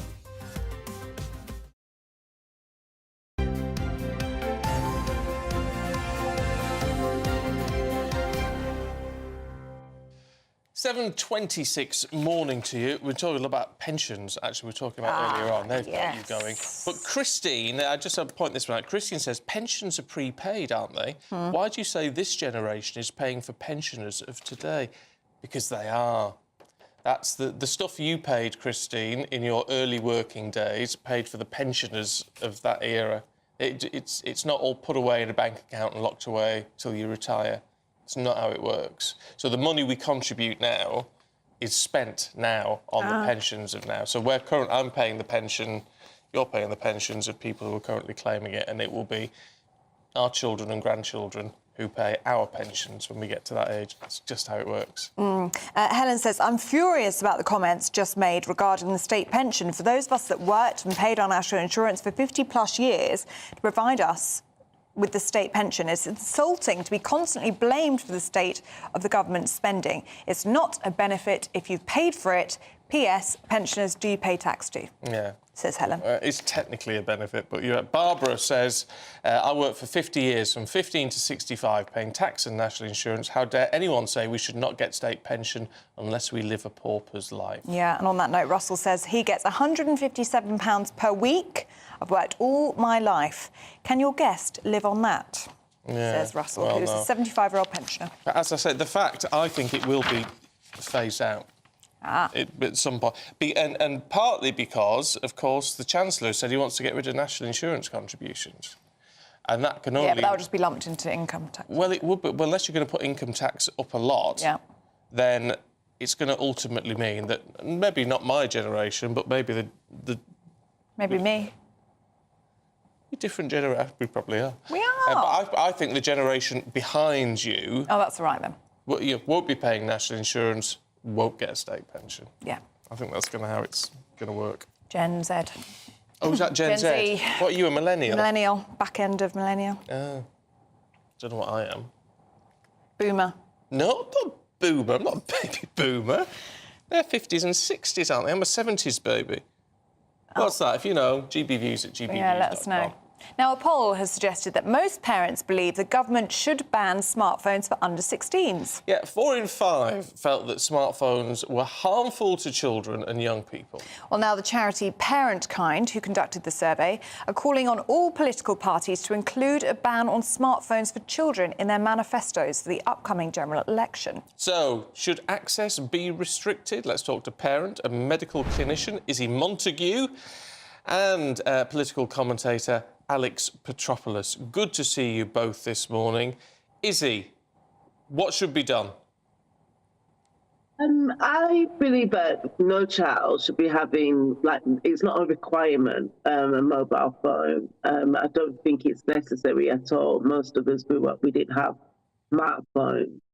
I think that children should have a means to communicate with their parents if they're not, especially with after school clubs and whatnot. But smartphones is just unnecessary. Before, we used to have telephone boxes that we could communicate with our parents on our way home or something.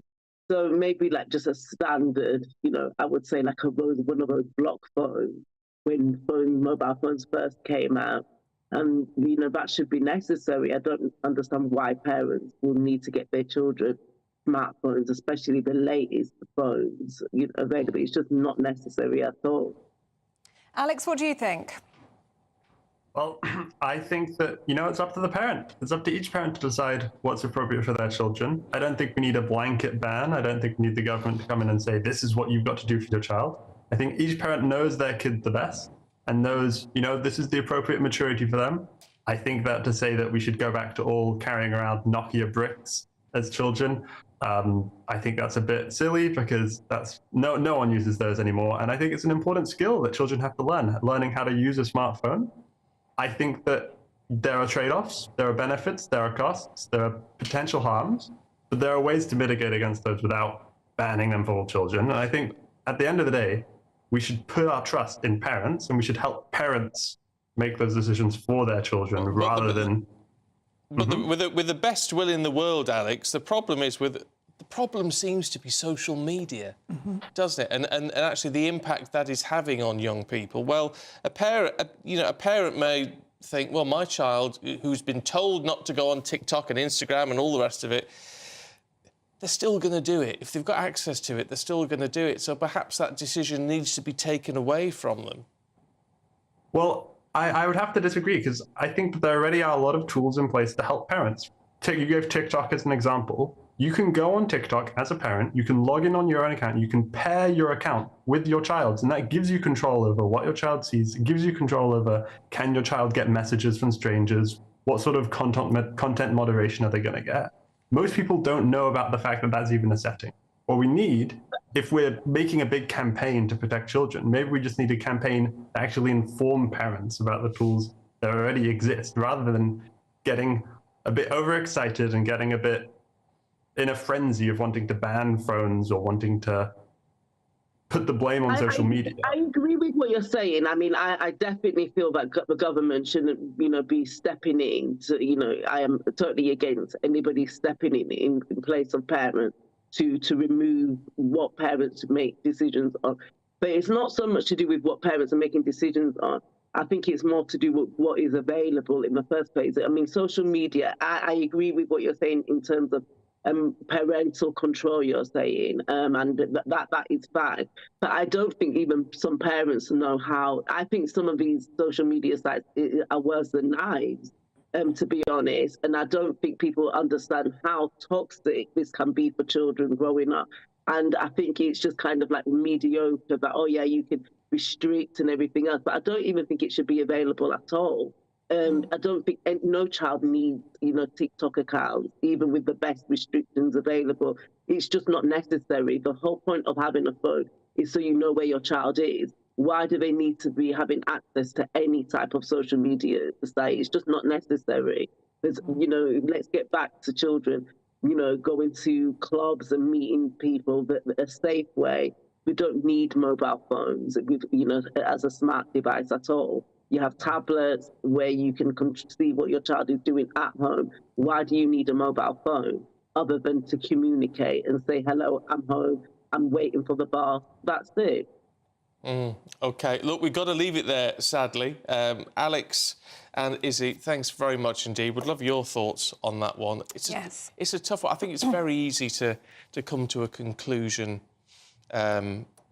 when you're not directly involved in it. What intrigues me is 83% of parents in this survey said they felt smartphones were harmful to children and young people. Unless you talk to parents who have children in that age group, in which case it dropped down to, and I could be wrong, but I think it was about 16%. Oh, really? So maybe it's more of a perception thing than it is reality. I don't know. It's definitely a difficult one to manage, isn't it? Do let us know what you think. gbviews@gbnews.com. Paul Coates got the sport in a moment. Good morning. Good morning to the both of you. It's been a bit of a tough time for Wales as far as sport's been concerned.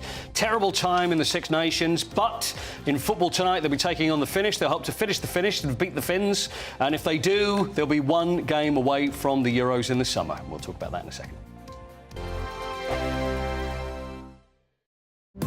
GB News is the home of free speech. We were created to champion it, and we deliver it day in, day out. Free speech allows us all to explore and debate openly the issues most important to us, our families, and of course, the British people. Having challenging conversations to enlighten each other. Which is why we hear all sides of the argument. We are the People's Channel. We will always stand by the freedom to express yourself. On TV, radio and online. This is GB News, Britain's news channel. Join me, Camilla Tominey, every Sunday at 9:30 when I'll be interviewing the key players in British politics and taking them to task. This report basically says that he's not fit to stand trial. With an upcoming election looming over Westminster, now is the time for clear, honest answers. I agree. And that's precisely what I'll get. Is he indecisive? Incompetent? That's the Camilla Tominey Show at 9:30 every Sunday on GB News, the People's Channel, Britain's election channel. I'm Michelle Dewberry, and I'm not here to tell you what to think. I'd much rather hear what you have to say. So, send in your opinions to gbviews@gbnews.com. Keep them clean, and you never know, I might read them out. With my panel here on Jubes & Co, we debate, we get stuck into the issues of the day on a show where all views are welcome, especially yours. GB News, the People's Channel, Britain's news channel. 2024, a battleground year. The year the nation decides. As the parties gear up their campaigns for the next general election. Who will be left standing when the British people make one of the biggest decisions of their lives? Who will rise? And who will fall? Let's find out together. For every moment, the highs, the lows, the twists and turns. We'll be with you for every step of this journey. In 2024, GB News is Britain's election channel. I'm Christopher Hope. And I'm Gloria Di Piero, bringing you PMQs live here on GB News. Whenever Parliament is in session on a Wednesday at midday, we'll bring you live coverage of Prime Minister's questions. We'll be asking our viewers and listeners to submit the questions that they would like to put to the Prime Minister, and we'll put that to our panel of top politicians in our Westminster studio. That's PMQs live here on GB News, Britain's election channel. Big news, big debates, big opinion. Patrick Christie's Tonight is the week's biggest show. Every weekday, 9 to 11 p.m, we've got the inside track on the day's top stories. There'll be sharp takes you won't get anywhere else. We will set the news agenda, not just follow it, and I want to bring you along for the ride. Whatever it is, we'll have our finger on the pulse. It's news, but it's this close to entertainment. Patrick Christie's Tonight, 9 to 11 p.m, only on GB News, the People's Channel, Britain's news channel. GB News is the home of free speech. We were created to champion it, and we deliver it day in, day out. Free speech allows us all to explore and debate openly the issues most important to us, our families, and of course, the British people. Having challenging conversations to enlighten each other. Which is why we hear all sides of the argument. We are the People's Channel. We will always stand by the freedom to express yourself. On TV, radio and online. This is GB News, Britain's news channel.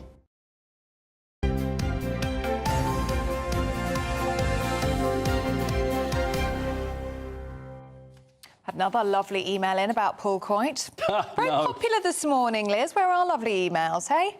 Liz says, I agree about Paul Coit. He's hilarious and seems like such a really nice bloke. You two are OK too. Yeah. Says Liz. Yeah, and you two are OK too. That's all we get. Welcome to my world. We're OK. You've got lots of lovely emails, Thank Paul. you. That's very Got lots of fans out there. very lovely. If only it were true that it was a nice I know. I'm just one of the, you know what TV's like, don't you? All nicey on the camera, and then as soon as we go, so we are. There are a few people like that. I've met a few. Yes. I've met a few. You're Not here, though, of course. Oh, obviously but not. elsewhere. No. You're not one of them. No. Let's talk about Wales, should we? Yeah, Wales versus Finland tonight. So it's the qualifiers for the Euros. It's so complicated. So what happened after the group stage, then if you didn't manage to qualify immediately, then there's a second chance, and Wales have that tonight. So they're playing Finland. It's a one-leg game, which is in Cardiff. So should they win that, not good enough. They still haven't qualified yet. So they've got to get through Finland first, and then they will play the winner of Poland versus Estonia. So whoever wins that will be in Cardiff as well, which makes a big difference, and that will be on Tuesday. And should they get through that, then they will be in Germany in the summer, along with Scotland and England. Oh. It's very complicated, isn't it? Yeah, I think I made good sense of that. For a moment, usually I make things much more complicated than they usually are, and that kind of made sense. It did sort of make sense. I'll quit while I'm ahead. Olympics, Paul. This is second in my list, but I don't know what it is. What's going on? Well, look, I love the Olympics, and I'm very much looking forward to the Olympic Games in Paris in the summer. Have a look. You won't believe the preparation. I was in Paris a couple of weeks ago. Yeah. And obviously, just everything is being cleaned. There's just stuff everywhere. All the ponds, all the lovely ponds and lakes and things are all drained. Really? Everything's being cleaned out, yeah. That's good. Because it'd be lovely for Because some of the swimming, is in the Seine. Is it? The Seine. Is it? Yeah, it actually is.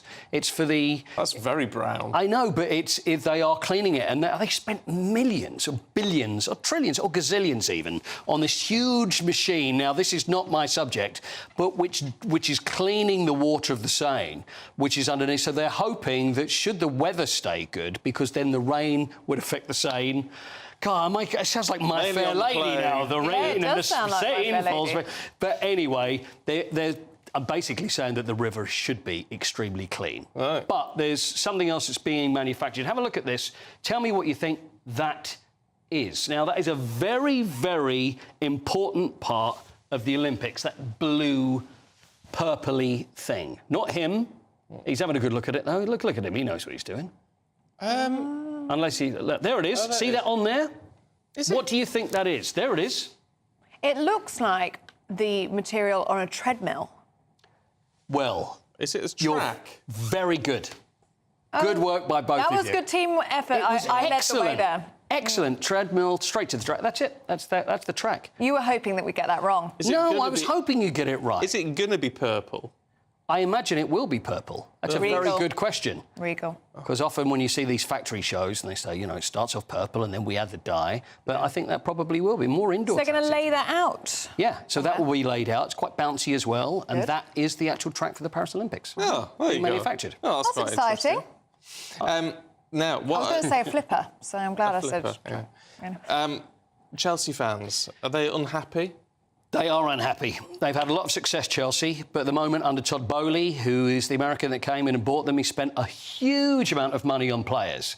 So they're not happy because the players, it's not working. Over £1 billion has been spent. So you can't argue with someone that's spending that much money trying to make the team better. But they're not happy. So the Chelsea Supporters Trust sent a letter to the owner, Todd Boehly, asking for urgent requirement to engage with the wider fan base. They're saying fast-growing lack of trust towards the board, a feeling of clubs becoming a laughing stock, broken pledges on pricing.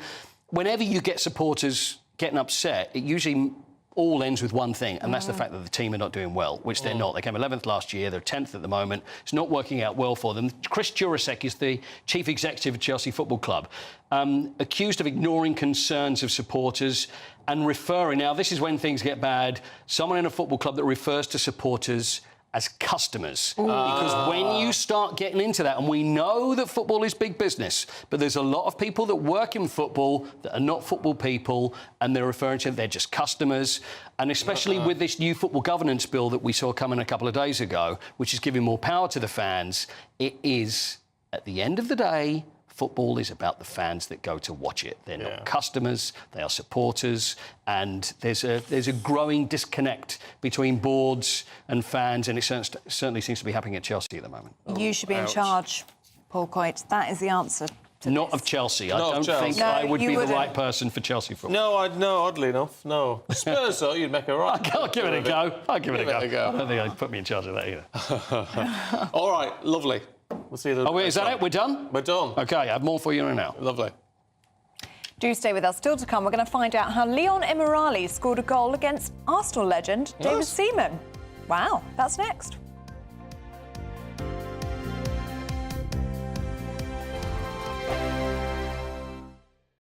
This is GB News, Britain's news channel. Now, I'm sure you have seen this video that went viral this week, and if you haven't, well, I think you're going to enjoy it.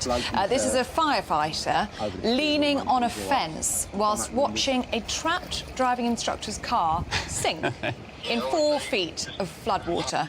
Looks very comfortable there, doesn't he? Just leaning against the fence. Just chilling, just relaxing. Yeah, there were two. There were, in fact, 2 Essex fire and rescue crews, an ambulance and a police car parked near the sinking vehicle. But they wouldn't enter the water because they had to wait for specialist crews who were trained for the water depth. Well, 2 people who weren't going to sit back and watch were these 2, Jack and Danielle Price, who took it upon themselves to rescue the submerged driver. And Danielle joins us now. Very good morning to you, Danielle, and you are a hero, an absolute hero. What happened in this video? Make sense of it for us. So we were filming in the area for our YouTube channel, and we've seen the fire brigade come through. I was actually out at 5 o'clock in the morning with my husband, Jamie. We know it always happens there, as you can see, and it was clear. We've seen the fire brigade come through, we've followed them, and they're just standing around as if nothing's happened. In the clip, it says he's fine, he's on his phone, and then sort of walked away. But what they failed to realise is when my partner actually opened the door, as you can hear, he's on the phone to the emergency crew in panic, thinking he's going to sink. So we could not just sit there and watch. He's absolutely terrified. Yeah, poor bloke. Well done, you. Do you reckon this is health and safety gone mad? It is, because although I do sympathise with them, they are so red-taped, but surely sort of common sense has to kick in as open the door. Join me, Camilla Tominey, every Sunday at 9:30 when I'll be interviewing the key players in British politics and taking them to task. This report basically says that he's not fit to stand trial. With an upcoming election looming over Westminster, now is the time for clear, honest answers. I agree. And that's precisely what I'll get. Is he indecisive? Incompetent? That's the Camilla Tominey Show at 9:30 every Sunday on GB News, the People's Channel, Britain's election channel. I'm Michelle Dewberry, and I'm not here to tell you what to think. I'd much rather hear what you have to say.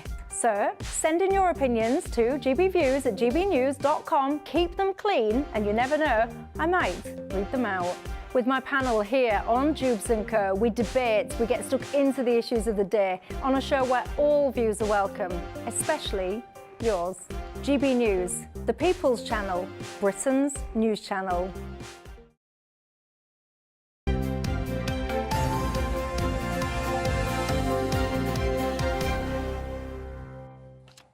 It is 7:48 very nearly. Good morning to you. Let's see what's in the headlines with Anna Mikalova and Leon Emirali. Good morning to you both. Where's our list? Anna, this was something that caught my eye this morning. Oh, Telegraph front Did it page. now? It's very Putin-esque. Yes, the French president has issued some photos of himself boxing taken by his in-house presidential photographer, showing him as apparently the ultimate show of virility. That's not my words, that's someone else. We got just the to be picture very of this. clear. I want you to hold it up. I mean, it's a great shot. It's a great photo. It is back in the tradition of politicians. That's the one that's on the front page, that one. It also sort of brings to mind, the classic with what it used to be with American presidents as well, you know, how they always have a JFK out and about, even though he had crippling back problems, he would always pictured playing tennis and sport and active. You don't really understand why they particularly need to do it, maybe, but...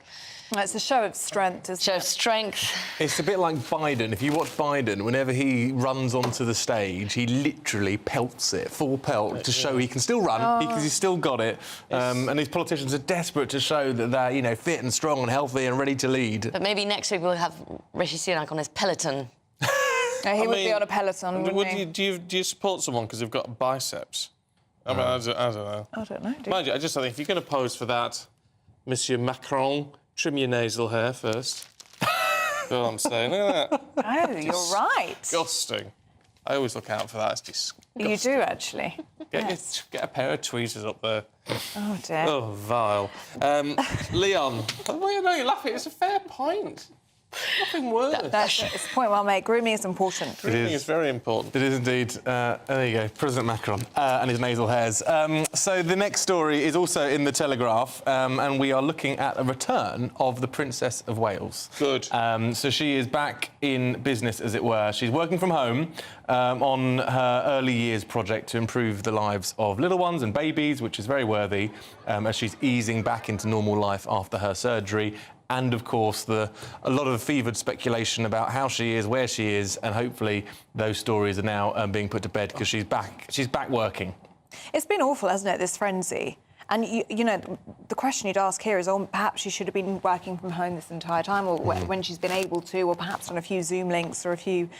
you know, video calls. We don't know what's actually up. Exactly, we don't know what's wrong with her. You know, let's say something is really, really terribly up. It'll look quite in poor taste that we've been speculating. Forcing her to work. Yeah, but isn't it a sad state of affairs where actually perhaps we wouldn't have got ourselves into this frenzy, or the public wouldn't have got themselves into such a frenzy if we'd seen a bit more of her? It's the demand on her and on her time, and to see her. It's been really badly managed by Kensington Palace, you have to say. I think that there was a vacuum. Where is she? What's she up to? And then it was made worse, obviously, by that edited photograph. So I just think it was badly handled. And poor Kate, she just needs to recover. Clearly something's not quite right, and she I needs just to be... hope they don't bow to the pressure of actually saying what the problem has been, what her medical issue has been. Do not give in to it. Well, once you do, it's a slippery slope, isn't it? Then we get to know everything. Go back. Just leave her alone. That's what I say. It really annoys me.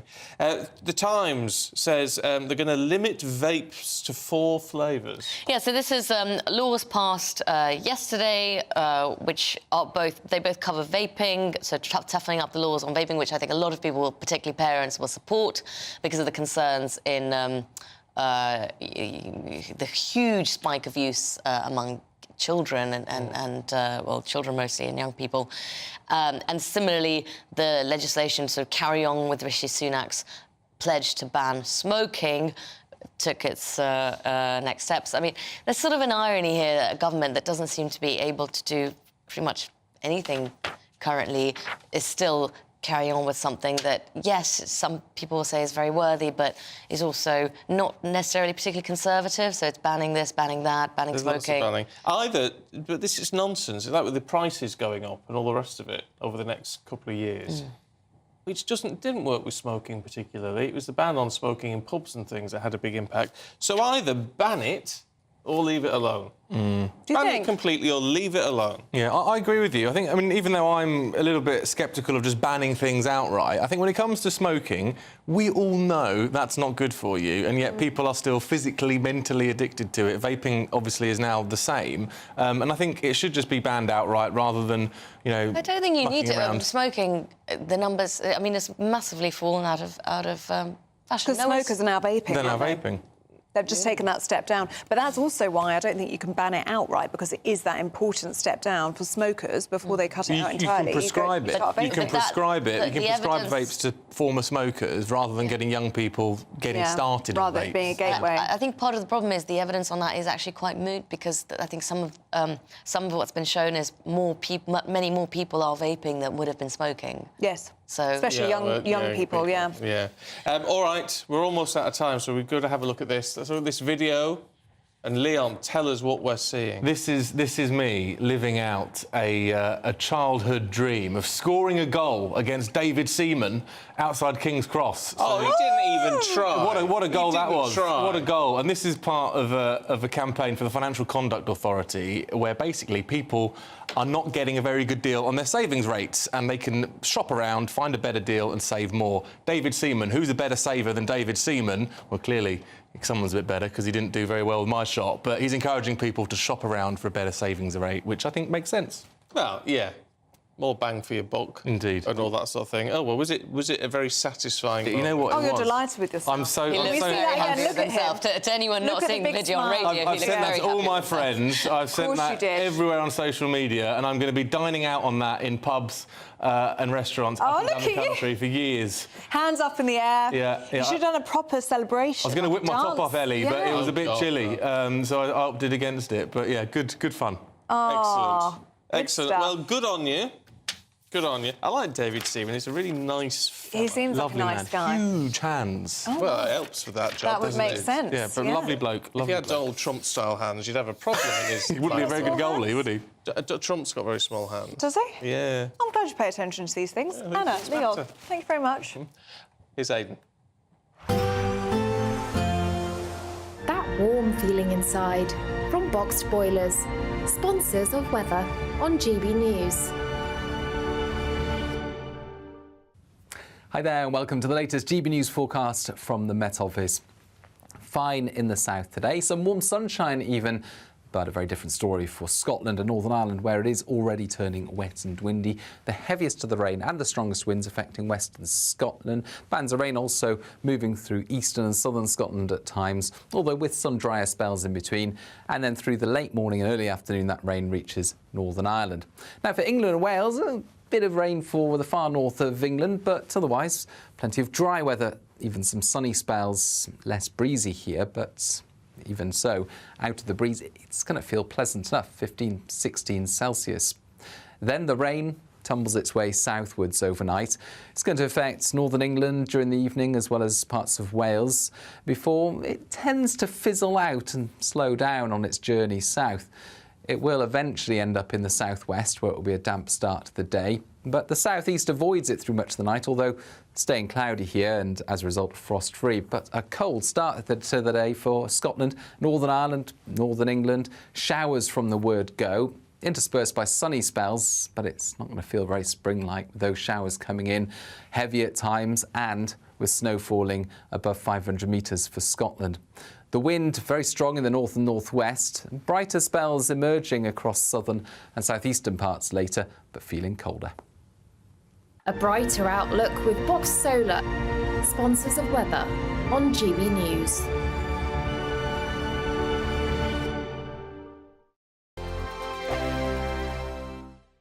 Time is ticking on your chance to win the Great British Giveaway.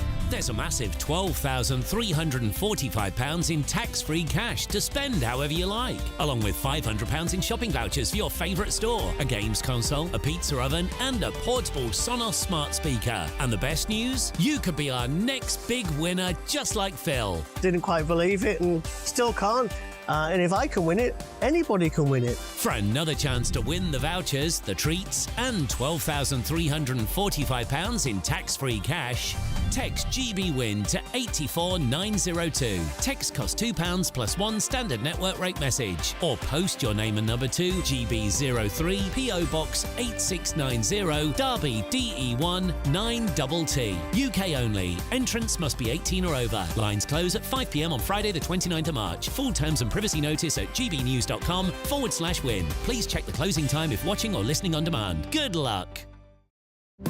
GB News is the home of free speech. We were created to champion it, and we deliver it day in, day out. Free speech allows us all to explore and debate openly the issues most important to us, our families, and of course, the British people. Having challenging conversations to enlighten each other. Which is why we hear all sides of the argument. We are the People's Channel. We will always stand by the freedom to express yourself. On TV, radio and online. This is GB News, Britain's news channel. 2024, a battleground year. The year the nation decides. As the parties gear up their campaigns for the next general election. Who will be left standing when the British people make one of the biggest decisions of their lives? Who will rise? And who will fall? Let's find out together. For every moment, the highs, the lows, the twists and turns. We'll be with you for every step of this journey. In 2024, GB News is Britain's election channel. Big news, big debates, big opinion. Patrick Christie's Tonight is the week's biggest show. Every weekday, 9 to 11 p.m, we've got the inside track on the day's top stories. There'll be sharp takes you won't get anywhere else. We will set the news agenda, not just follow it, and I want to bring you along for the ride. Whatever it is, we'll have our finger on the pulse. It's news, but it's this close to entertainment. Patrick Christie's Tonight, 9 to 11 p.m, only on GB News, the People's Channel, Britain's news channel. I'm Christopher Hope. And I'm Gloria DiPiero, bringing you PMQ's live here on GB News. Whenever Parliament is in session on a Wednesday at midday, we'll bring you live coverage of Prime Minister's questions. We'll be asking our viewers and listeners to submit the questions that they would like to put to the Prime Minister, and we'll put that to our panel of top politicians in our Westminster studio. That's PMQ's live here on GB News, Britain's election channel.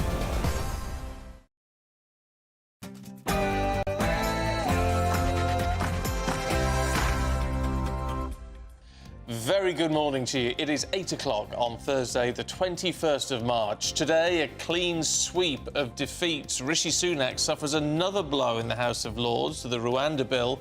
But is it too late to get flights off the ground? Yes, the Prime Minister's leadership is looking in more trouble than ever after a series of heavy defeats in the House of Lords last night. So what next for the Rwanda bill? Find out more with me very soon.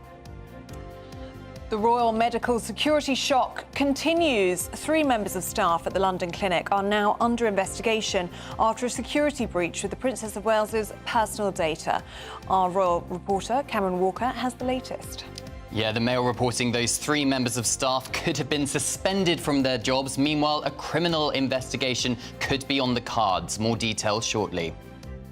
A welcome fall in inflation, but the interest rate announcement due at lunchtime today. So we'll find out, won't we, if the economy really is turning a corner. We'll bring you the latest analysis. Senior economists are calling for an immediate cash injection of around £8.5 billion a year to the NHS. But will additional funding save the health service, or is it an endless pit? We'll be debating that later on. And in the sport this morning, Wales play Finland in the first of 2 possible playoff games to get to the Euros in the summer.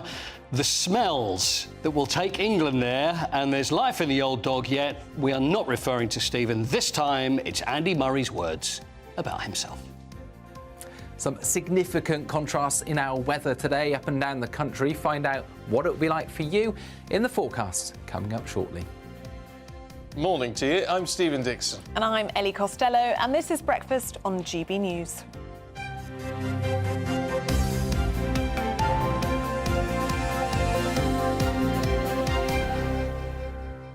We have been in so much trouble. I know, it's very cheeky to you. Considering he's considerably older than I am. He is, actually. Much, much older. He's the old dog here.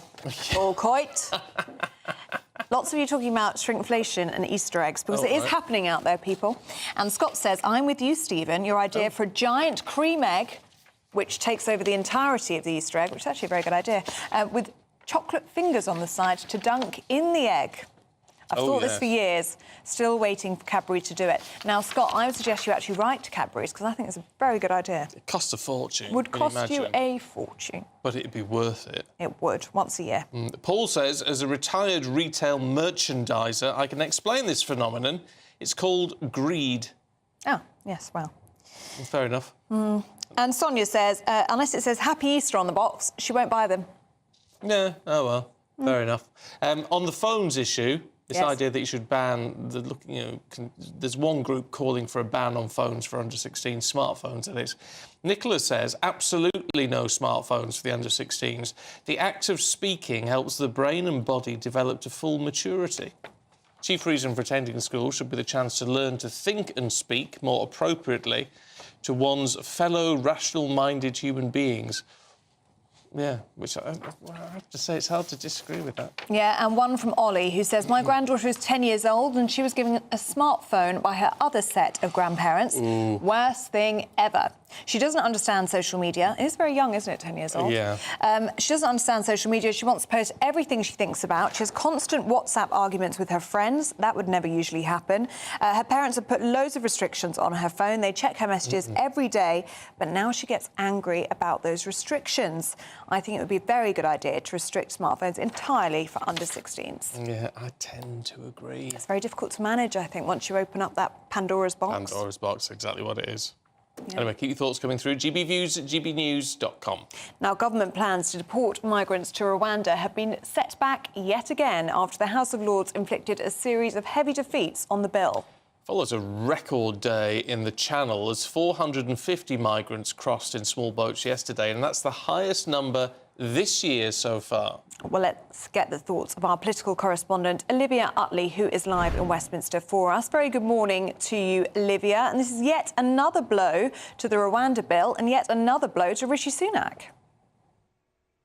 Well, absolutely. This was a devastating night for the Prime Minister. Series of defeats in the House of Lords last night. 7 defeats, all pretty heavy defeats as well. Each amendment was something between 30 and 55 the government lost by.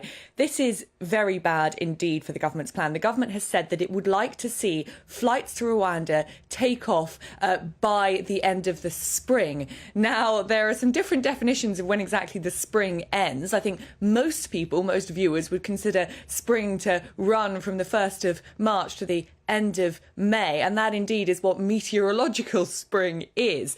But there is also something called astronomical spring, which doesn't end until the middle of June. And Rishi Sunak is obviously hoping that that is the definition that people will go by. It looks like what will happen now is the bill will be brought back to the Commons after the Easter recess, so on the 15th of April, and there will then be days of consecutive ping-pong, as it's known, between the House of Commons and the House of Lords until a consensus is reached. When that consensus is reached, and it will eventually be reached, the Lords will have to capitulate on some of these amendments because this is a flagship piece of government legislation. Some sort of consensus will be found probably towards the end of April. Then within a couple of days, the migrants, the 150 migrants who the government has selected to be deported, will be handed their deportation notices. Then there's a 6 to 10 week delay while while they look at appealing, etc. And so, if all goes according to plan, we could see flights taking off by the middle of June. Now, that is cutting it very, very fine as far as Rishi Sunak's own deadlines are concerned. This is the last thing that the government wanted. They assumed that when push came to shove, Conservative peers in the House of Lords would bother to turn up to vote in the government's favour and vote down those House of Lords amendments designed to water down the bill. That just didn't happen. Only 220 Conservative peers bothered to turn up to the Lords, which could be read as a sign of Rishi Sunak's waning authority. Either way, this has put Rishi Sunak's leadership in big jeopardy. How problematic will it be when that consensus is reached, Olivia? Because if it does end up being considerably watered down, well, we certainly know there's quite a number of members of the Conservative Party to the right who actually may not want to vote for that anyway. Well, that is a really big problem for Rishi Sunak. When the bill was in its earliest stages, back just before Christmas, there were a number of Conservative MPs, about 100 Conservative MPs, who looked likely to vote down the bill in its original form because they didn't believe it was tough enough. Now, after a lot of pushing from the government and from the whips, they decided to side with the government over this. But they warned that if the bill was watered down in any form, they wouldn't be prepared to vote for it anymore. And of course, Rishi Sunak lost a valued friend and government minister over this. Robert Jenrick resigned over the Rwanda bill, and that was in its original state. If it gets watered down anymore by the House of Lords, then yes, you could see a big problem with Conservative right-wing MPs rebelling. And some of those amendments which have now made it through, which will now be debated by the Commons in the middle of April, would really water down the bill a lot. There is one which enforces that treaty between Rwanda and the UK would have to be fulfilled before flights could take off. That essentially puts the entire scheme into the hands of the Rwandan government, something which Rishi Sunak really doesn't want to happen. OK, Olivia, for now, thank you. Now, 3 staff members from the London clinic are being investigated over allegations that they tried to access the Princess of Wales medical files. The individuals could face prosecution under the data protection laws. Well, speaking this morning, the Health Minister Andrea Leadsom described the attempted access of that health document of the Princess of Wales as outrageous. Well, joining us now is our royal correspondent, Cameron Walker. Good to see you this morning, Cameron. So what's the latest? We know that these 3 members of staff are under investigation. Yeah, we absolutely do. The Mail is also reporting that those 3 individuals have been suspended. Clearly, this is an incredibly serious situation for the hospital because accessing someone's private medical information without their consent and the hospital's consent could be, and possibly is, a criminal offence, because only the people who are directly involved in the treatment of the Princess of Wales should have access to that information. Now, the Information Commissioner's Office, which is the watchdog which oversees data protection in the United Kingdom, can carry out criminal investigations and prosecutions without the police. It's an offence under the Data Protection Act 2018 to obtain, disclose or retain personal data without the consent of what's called the data controller. So they are currently investigating. As to whether the Metropolitan Police would also get involved, that appears to be slightly unclear. Yesterday, the Health Minister, Maria Caulfield, suggested that the Metropolitan Police had been asked to investigate. A Metropolitan Police spokesperson says they're not aware of any referral at this stage. It appears that it depends how serious it is. If the police does prosecute or investigate, it will probably be alongside other laws rather than just data protection, i.e. what was the motive? Were they planning to sell that private medical information on, or were they just being nosy? Right, what strikes me with all of this is, and what horrifies me, frankly, is how this feels like Diana all over again, actually, this sort of invasion of privacy. Yeah, and I think what it appears that the alleged data breach happened after the princess had been discharged. And we know after the princess was discharged, that's when the social media rumours and hysteria really started to ramp up. I don't know a single person who I've spoken to over the last month who hasn't asked me, where is Kate Middleton? Where is the Princess of Wales? So it clearly is pretty mainstream now, I think, sparked by social media, people really wanting to know where she is. The truth of the matter is she's recovering, as Kensington Palace said she would. She will be back on public duties after Easter. We've obviously seen the video in The Sun this week of the Princess of Wales walking with her husband at the Windsor Farm shop. Even that, with the fact that people say, oh, it's a body double. Yeah, which is completely ludicrous, completely ludicrous. And I think what it is, this is just my theory, but people know online that they will get clicks if they put an outrageous social media rumour out there. They know they're going to get likes, follows, whatever. They get some kind of kick out of it. And that encourages them to do it further. It's similar to, as you say, in the 1990s with Diana and paparazzi knowing they can make tens of thousands of pounds from a single photograph of Diana because the papers at the time would pay for them and would pursue her quite dangerously. And then, obviously, it ended in tragedy. The UK papers do not, you know, get paparazzi photographs anymore because of that. It's kind of an unwritten rule. But social media, at the moment, has become a bit of a problem. Yes, and do you think that that problem has spooked Kensington Palace or the royal family? Because there has been such a frenzy, hasn't there, around Catherine's health. And do you think this has highlighted that the royal family, the firm, aren't equipped to deal with social media? And although they can have relationships with royal correspondents such as yourselves, and they can control the narrative in that perspective on broadcast or perhaps on the papers, but it's social media and the millions of people spouting conspiracy theories is actually a lot more difficult to control. The royal editor of the Daily Telegraph said a couple of days ago that Kensington Palace appears to have lost control of the narrative when it comes to the Princess of Wales, and I think that is due to social media. I suspect behind the scenes they are having serious conversations about how to adapt to this modern age, similar to how Buckingham Palace had to adapt to the television and radio age 30 years ago in the rolling news channels. Now it's social media. How you control social media, if you can't control social media, is the answer to that, but it's learning to manage it and adapt with it. I can't remember the phrase now of Queen Elizabeth, but the whole say nothing. Never complain, never explain. That's the one. You almost need to go... I know they've been much more open with this, like they've been open about the King's health and all the rest of it, but actually, if you give people nothing, then you can just dismiss whatever rumours fly, can't you? The problem with this seems to be that they've provided a bit of information and then people just extrapolate. Well, it's the lack of information, I think, when it comes to the Princess of Wales, and it's created a void online, and that void has been filled with all these unfounded social media rumours. You compare that to the King. He told us he had an enlarged prostate and was undergoing treatment at the London clinic, which we've been talking about. We know, by the way, it's understood that the King's medical records have not been accessed. But he also said he had cancer.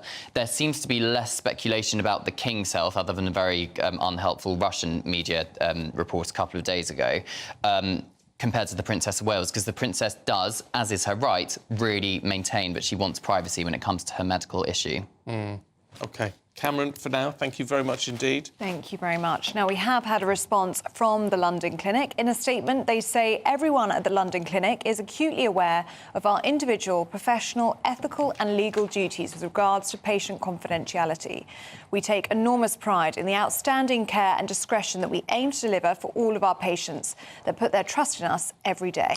We have systems in place, they say, to monitor management of patient information, and in the case of any breach, all appropriate investigatory, regulatory and disciplinary steps will be taken. There is no place at our hospital for those who intentionally breach the trust of any patient or colleague.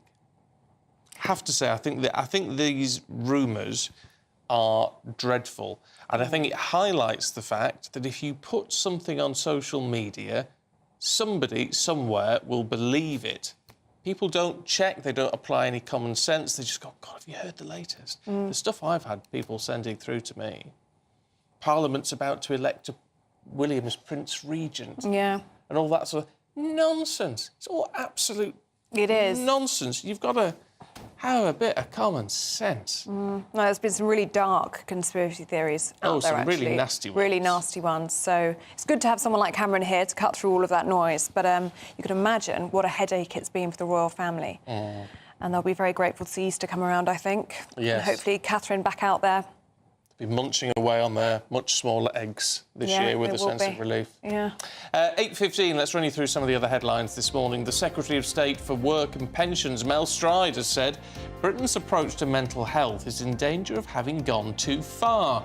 It comes as he unveils plans to make 150,000 people signed off work with mild conditions look for a job. Grant Shapps has signed a new defence and security cooperation agreement with his Australian counterpart. This comes as the Foreign Secretary and the Defence Secretary will visit Australia for annual discussions aimed to emphasise strong and enduring bonds between the two nations. 6 members of an organised crime gang have been jailed for a combined total of 37 years for supplying Class A drugs across Greater Manchester. The group hid drugs inside fake lighters to avoid detection. Officers say they found cocaine, heroin and amphetamines ready to be dealt at street level. And bad news for chocolate lovers. In the latest example of shrinkflation, Easter eggs from brands including Maltesers, Lindt and Cadbury cost at least 50% more than a year ago, while others have shrunk in size. That's according to the consumer watchdog Which.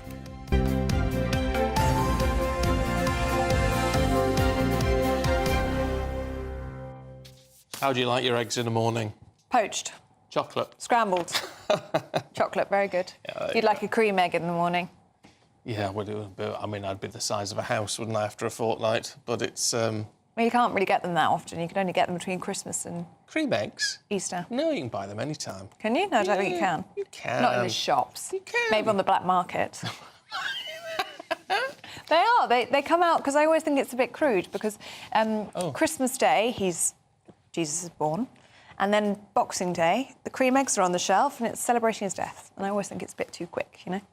He's only just been born. Well, it's not celebrating his death, Easter. It's about the resurrection. The risen Lord, yes. Yes, you know that. But I do think it's a bit quick. Yeah. So anyway, that's why I know that they're back on the shelves after Easter, after Christmas.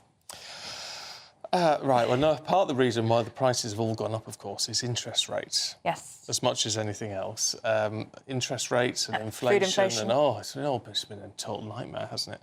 Especially if you've got a mortgage to pay. Anyway, the Bank of England, we believe, though we don't know till Fat Lady sings, as it were, should hold the base rate of interest at 5.25%. Now, it's still a 15-year high, because it's not a further rise, not a drop yet either. It comes as inflation has fallen to the lowest level for almost 2.5 years. Well, GB News South West of England reporter Jeff Moody joins us now from a farm in Devon. Very good morning to you, Jeff. And what do people in Devon want to hear from the Bank of England today? Good morning. Well, as you say, all eyes on the city at around midday today. We're expecting it to stay the same, but who knows? We don't actually know at the moment. But that's what we think is going to happen, and we think that slowly but surely they'll start to come down during the summer. Well, I've come to Exmoor to speak to Bill Geen, who's a sheep farmer here. Hello to you, Bill. Good morning. Thank you for getting up so early for me. You're welcome. What do you... how important is it for farmers that interest rates stay the same? Well, obviously, farmers borrow money, and interest rates are one of their costs. I mean, traditionally, you sort of think of farmers as owning their own houses. The houses have been in their families for generations. They own the land. So what are these expenses? Well, any business that needs, you need to invest. You have to invest all the time, and often if you need to borrow the money. And like you say, if you've got land and property, then banks are delighted to lend you money because they know that you've got the security. But it's a rate you borrow it at, and you have to make, any increase in interest. It comes off the bottom line. So going from 0.2 2 or 3 years ago to where we are now, which is 5.5%, has made a lot of difference. But I do think the important thing today is that. And I think I agree with you. I don't think they're going to go down, but the most important thing really is they're not going to go up, and it does give you more of a feeling of security that you know where you are, particularly if you're on a loan that's on a variable rate. Typically, what is it that farmers borrow that money for? Oh God, it could be anything, but it could be concreting their yard, because at the moment there's an awful lot of work going on in agriculture to keep water separated from rivers. Concrete's expensive. You've got to borrow the money to do it. People don't have them in their back pocket. Government help, but you need to borrow money very often. Plant, machinery, that sort of machinery, plant, maybe more land, whatever it is. If you want to expand your business. Or a new milking parlour, or a new building. So yeah, it's farmers borrow money, and it has been a worry over the last few years, or the last couple of years, as interest rates have shot up, and not knowing where they're going to come to to a stop and when they're going to go down. But I think at the moment, with it looks like the Americans they've kept their rates the same with a similar inflation and a similar rate, that I don't think ours will go down until theirs do. So I'm not holding my breath for a reduction, I'll tell you that. Well, thank you very much for now, Bill. But so we're hoping that it will stay the same, you think? Is that what your hope is today? I wouldn't bet everything I've got on it, but yes, I'd be very, very surprised if it doesn't stay the same. OK, well, we'll find out at midday. But for now, back to you. Certainly will, Jeff. All eyes will be on the city. Thank you very much indeed. Oh, it'd be nice to see it come down. It would. In the wake of the inflation rate of 3.4%. It sounds really low, doesn't it? It does, doesn't it? Well, it's the lowest in 2.5 years, isn't it? So that was very welcome news. Interest rates now would be lovely, but apparently it's not going to happen today. It'll take a while. I think next month. Do you? Next month, down to 5%. Says me. I don't know. We'll talk to Liam Halligan in the next hour. He'll know. He'll be able to tell us, yes. All right, let's see what the weather's going to do for you today with Aidan. Hi there and welcome to the latest GB News forecast from the Met Office. Fine in the south today, some warm sunshine even, but a very different story for Scotland and Northern Ireland, where it is already turning wet and windy. The heaviest of the rain and the strongest winds affecting western Scotland. Bands of rain also moving through eastern and southern Scotland at times, although with some drier spells in between. And then through the late morning and early afternoon, that rain reaches Northern Ireland. Now for England and Wales, a bit of rainfall with the far north of England, but otherwise plenty of dry weather, even some sunny spells, less breezy here, but even so, out of the breeze, it's going to feel pleasant enough, 15, 16 Celsius. Then the rain tumbles its way southwards overnight. It's going to affect northern England during the evening as well as parts of Wales before it tends to fizzle out and slow down on its journey south. It will eventually end up in the southwest, where it will be a damp start to the day. But the southeast avoids it through much of the night, although staying cloudy here and, as a result, frost-free. But a cold start to the day for Scotland, Northern Ireland, Northern England. Showers from the word go, interspersed by sunny spells, but it's not going to feel very spring-like with those showers coming in heavy at times and with snow falling above 500 metres for Scotland. The wind very strong in the north and northwest, brighter spells emerging across southern and southeastern parts later, but feeling colder. Thanks, Aidan. Now, don't miss out on your chance to win our Great British Spring Giveaway. Tech, treats and £12,345 in tax-free cash. It's an amazing prize and it could all be yours. Here's how you can enter. There's still time to win our giveaway packed with seasonal essentials. First, there's an incredible £12,345 in tax-free cash to be won. Cash to make your bank account bloom. Plus a spring shopping spree with £500 in shopping vouchers to spend in the store of your choice. And finally, a garden gadget package, including a handheld games console, a portable smart speaker and a pizza oven. For another chance to win the vouchers, the treats and £12,345 in tax-free cash, text GBWIN to 84902. Text costs £2 plus one standard network rate message, or post your name and number to GB03 PO Box 8690 Derby DE1 9TT. UK only. Entrance must be 18 or over. Lines close at 5 p.m. on Friday the 29th of March. Full terms and privacy notice at gbnews.com/win. Please check the closing time if watching or listening on demand. Good luck. We're just busy dreaming about what we do with that sort of money. I know, it would be nice, wouldn't it? Very nice. Buy a big house. Well, I want that pizza oven. I wouldn't get very far. Well, you'd be happy with the pizza oven. I want that pizza oven. It doesn't take a lot in life to keep you happy. No, it does not. 12,000 wouldn't be enough to buy a house, would it? But I'll come up with something. Maybe a hot tub. A hot tub? Oh, get your hot tub. There you go. That's what I'd like. But you need a garden then to put it in. That's true. I don't have a garden. No. There you go. That's the end of that dream. Thanks for bringing me back down to earth. Think it through, do you? But the pizza oven, oh, you don't even know. I don't have a garden. Thanks for that. Well, give it all to me. I'll look after it for you for a month or two. All right, thanks. Lovely garden. Still to come. Is it time to stop additional funding for the NHS? We'll debate that in just a moment.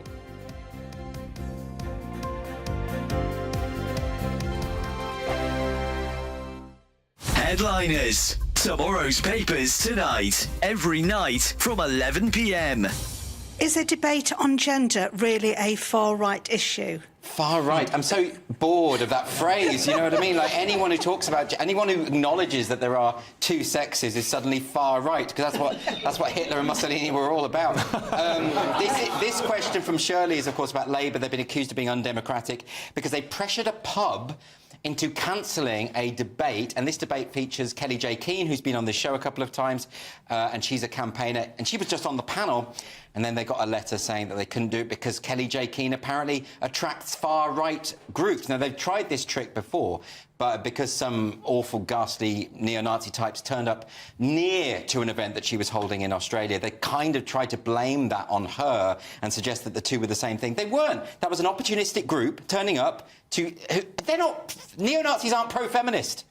They're not pro an event called Let Women Speak. That's just ridiculous. New Zealand's TV blurred her touching her zip because they said that her touching her zip was a far-right dog whistle because she's making that symbol. Yeah, but she wasn't making the symbol, she was just adjusting a zip. Yeah, and also, this isn't a far-right symbol. I mean, that was incredible because she obviously wasn't making that symbol anyway. She was just adjusting a top. But this New Zealand news channel blurred out the hand so that they could pretend that it was some horrible ghastly... Yeah. I mean, this is stuff, isn't it? She's talked about having voted Labour in the past. She's so not far right. But also, even if she were right-wing, which she isn't, why would they be banning a panel where there's a discussion about one of the most important issues of our day? What are Labour playing at here? They're anti-democratic, aren't they? They're just kind of playing whack-a-mole with things they don't like. I think maybe I'll write to the pub and say I do want to see Kelly J. Keane there. Yeah, but they won't listen to you well, if no, you say they that, won't, will they? won't. Because you've got the unfashionable opinion, Chris. Well, I'm the unfashionable workplace.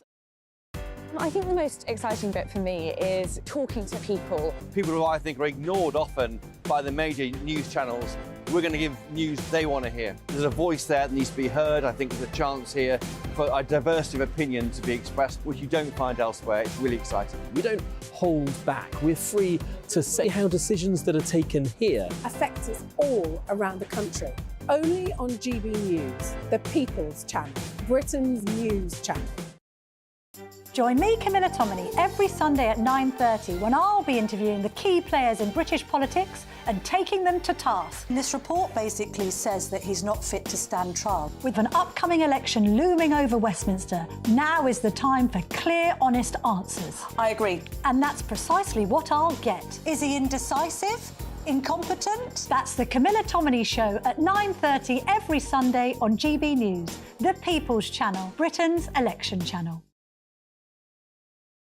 2024, a battleground year. The year the nation decides. As the parties gear up their campaigns for the next general election. Who will be left standing when the British people make one of the biggest decisions of their lives? Who will rise? And who will fall? Let's find out together. For every moment, the highs, the lows, the twists and turns. We'll be with you for every step of this journey. In 2024, GB News is Britain's election channel.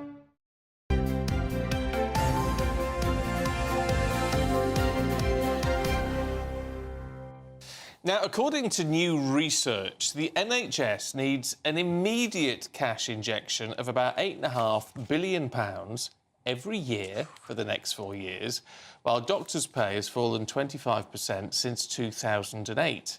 Well, fallen's a difficult word with that. But leading experts say the cash was needed to make up a £32 billion shortfall in funding.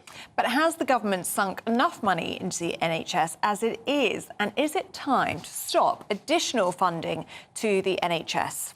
Well, let's talk to the editorial director of the IEA, Christian Nimitz, and chief economic advisor for the Centre for Economic and Business Research, Vicky Price. Good to see you both this morning.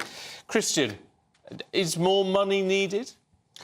Well, first of all, I'm a bit surprised that this report is even treated as a news story, because there's always someone somewhere who's going to say the NHS needs more money.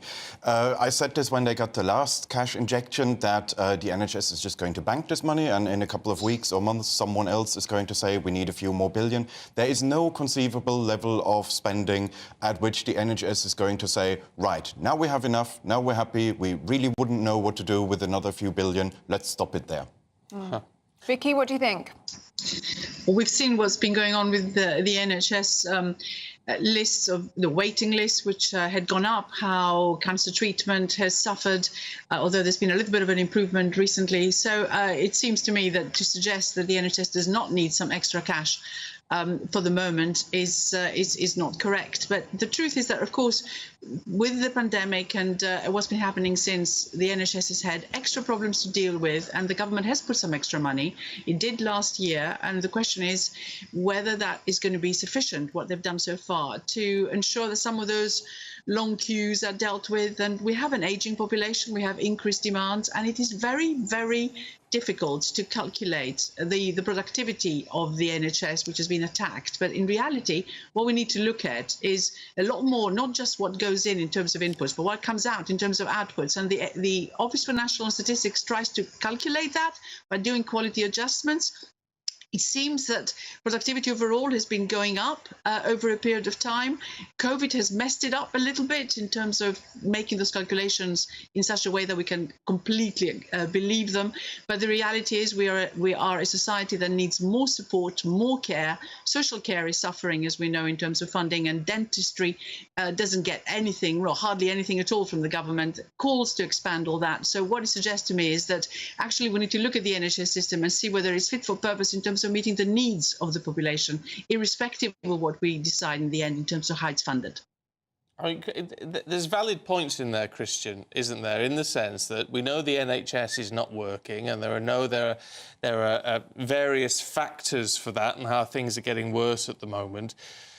So it's hard to look at it and say, well, actually, some more money wouldn't help, isn't it? I mean, a boost of cash would certainly help improve and provide more care, wouldn't it? Yes, of course. But the thing is just, you could say that at any level of spending, more money always buys you some extra care, some extra things. I'm just saying there's no logical upper limit. But if we look at this in comparison, we are already in the global top 10 when it comes to healthcare spending as a proportion of GDP. We're now spending more than 11% of GDP on healthcare, and that you can still find a handful of countries that spend even more. But Britain is well above the EU average in those terms, well above the OECD average. We are already pretty high up that ranking list, and there was a time when you could have argued, say in the early Blair years, when you could have argued, okay, the NHS spends less than most of its peers, spends less than comparable systems, but that is no longer true, and it has not been true for quite a while. I mean, Vicky, that's a good point, isn't it? 11% of GDP is a very large sum. When does it get to the point where we are just plugging a hole, when actually we need to start looking at something like reform of the NHS rather than just bottomless pit of funding? There are loads of different ways in which you can fund your health service. You can have insurance that goes directly to pay for your costs, still free at the time of receiving that help, that support, if you like, when you're ill. But you pay for that over a period of time, and that goes into a particular fund, and that covers it. Well, loads of other countries do that, so there are all sorts of mixed systems as well that exist. I mean, we did have the national insurance contributions until now, until recently, which were supposed to be going for this, but of course we're reducing the rate of national insurance contributions, as you know, in the last, we certainly saw that in the autumn statement, and we're going to see, we've also saw that in the budget, where that's been cut. Now, the question is there a dedicated fund that can be used for this? We don't have that really, because all that is now going into the normal tax system rather than being directly aimed for the National Health Service. So we don't have that. We could have had it.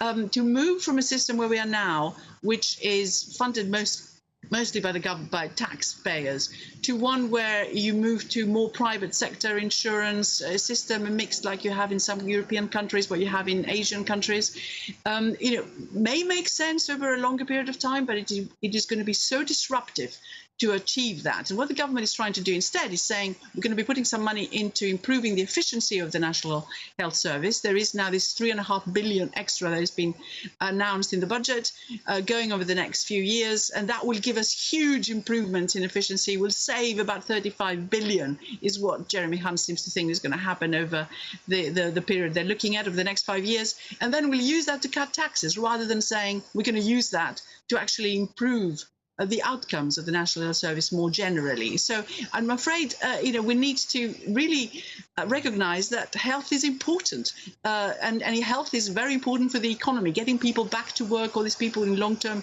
sickness right now, requires money, but the outcome at the end, in terms of what it means for the economy, can be very substantial.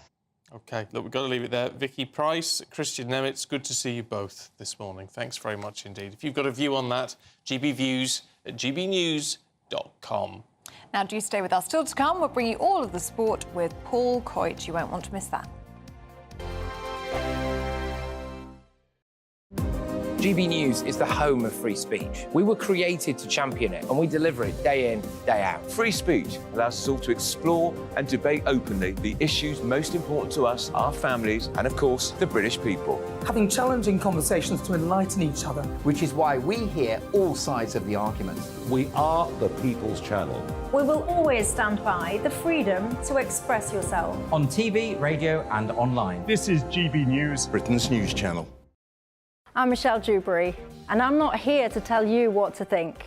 I'd much rather hear what you have to say. So, send in your opinions to gbviews@gbnews.com. Keep them clean, and you never know, I might read them out.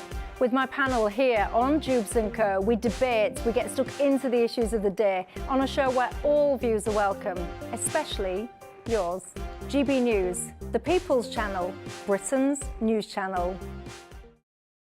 2024, a battleground year. The year the nation decides. As the parties gear up their campaigns for the next general election. Who will be left standing when the British people make one of the biggest decisions of their lives? Who will rise? And who will fall? Let's find out together. For every moment, the highs, the lows, the twists and turns. We'll be with you for every step of this journey. In 2024, GB News is Britain's election channel. I think the most exciting bit for me is talking to people. People who I think are ignored often by the major news channels. We're going to give news they want to hear. There's a voice there that needs to be heard. I think there's a chance here for a diversity of opinion to be expressed, which you don't find elsewhere. It's really exciting. We don't hold back. We're free to say how decisions that are taken here affect us all around the country. Only on GB News, the People's Channel, Britain's news channel. I'm Andrew Doyle.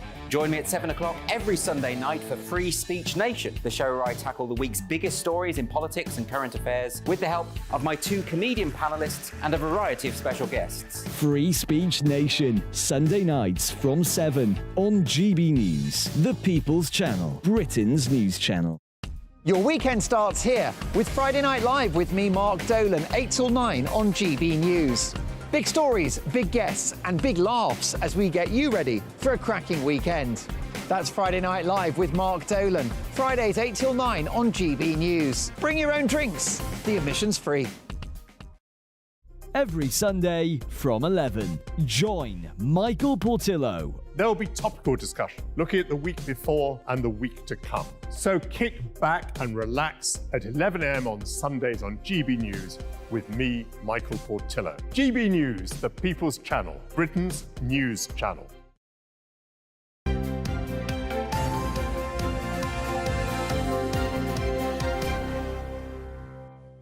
Paul Coit's here, looking, dare I say, decadent. It's a great word, decadent. Ellie used the word decadent just now and again. I've never used the word decadent before. I think you look like a country gentleman. Thank you very much. I don't know how I'm going to connect that to Wales. So, Should Wales. we start with Wales? Let's start with Wales versus Finland. OK, we're in trouble here. Oh, Wales God, versus Finland, one-leg game. This is to qualify for the Euros. There's two games, though. They have to get past the first one, which is Finland. This is Wales. I mean, it's been a tough time for Wales, let's face it, with what happened in the Six Nations. Yeah, he's up now. He's OK. And anyway, so they play the winner of Poland versus Estonia, should they get past Finland tonight. So good luck to Wales. And then that game would be on Tuesday at Cardiff. Can I ask about, because I do like a nice smell. Do you? I like a nice fragrance. You like a fragrance? I've never thought I want to go out tonight. We're going out for a romantic dinner. I want to smell like the England squad. Oh, now, come on. If you've smelt the England squad... Well, not recently. Quite a decadent fragrance, I should say. Well, this is the story about St George's Park, which is where it's the home of where they train. And there they are. There's the England squad there at St George's Park. So it's going over to Germany for the Euros. They want the smell of home. So what they're going to do, the FA or whoever's idea this is to pipe through, I don't know whether you pipe it through, the fragrance of St George's Park to then make the players feel at home. Really? So I don't know whether that's what's that, sweaty football boots and sweat but these are footballers in 2014. So there's by the way, do you know what a bergamot is? Bergamot? You always get the smell of bergamot. I don't know what... It's a flower, isn't it? It's an orange. Apparently it's a bergamot orange. I had no idea, because I always heard of bergamot. Didn't know what... But the smell of bergamot, lily... tea. There you go. It's orangey aroma. So it's the bergamot, lily and jasmine smell. Now, there's a second smell. There'll be 3 fragrances they'll be taking over to Germany. The other one is an energising aroma, which is used in the gym and recreation areas. Oh, really? And the other one for the players' bedrooms, which is a more relaxing, sleep-promoting scent with hints of lavender. Well, that's very nice. That's what they all have. These are the footballers. It wouldn't have been Stanley Matthews' day, but in the days of... Well, there we are. There you go. Oh, well, very nice. There's nowhere to go from that, is there? Well, there is. Harry Kane. Let's talk about Harry and the statue.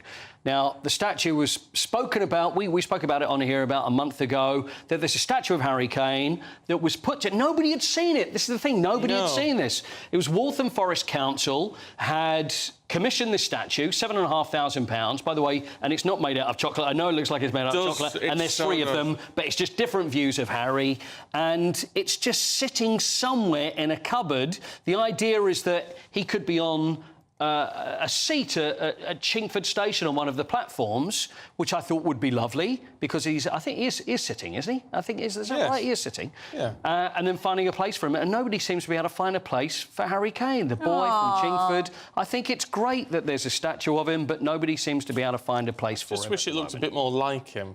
I think it does. Do you not think so? No. Got to be honest, no. I hate to pull rank. Someone that spent a lot of time with Harry, I can tell you, mister, it looks very much like... No, this is true. This is true. Having never met the man, and obviously you're best buddies with him. Of course I am, yeah. But I think it's very good. I like it. Hopefully they find a place for him, because he should be celebrated. It should definitely be. £7,500, that's not bad, though, is it? It's actually not for a bad statue? for that, no. There's a lot more ways to do that. Yours cost about 15,000. It was 15 grand for that, and it still only sits in the garden. Yeah.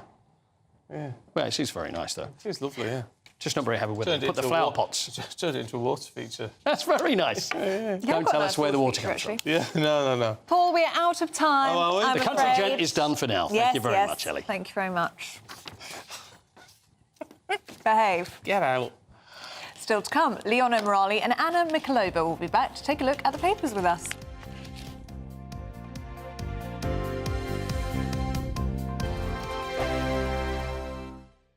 Big news, big debates, big opinion.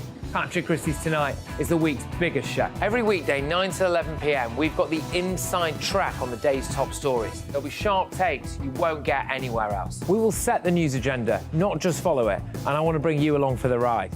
Whatever it is, we'll have our finger on the pulse. It's news, but it's this close to entertainment. Patrick Christie's Tonight, 9 to 11 p.m, only on GB News, the People's Channel, Britain's news channel.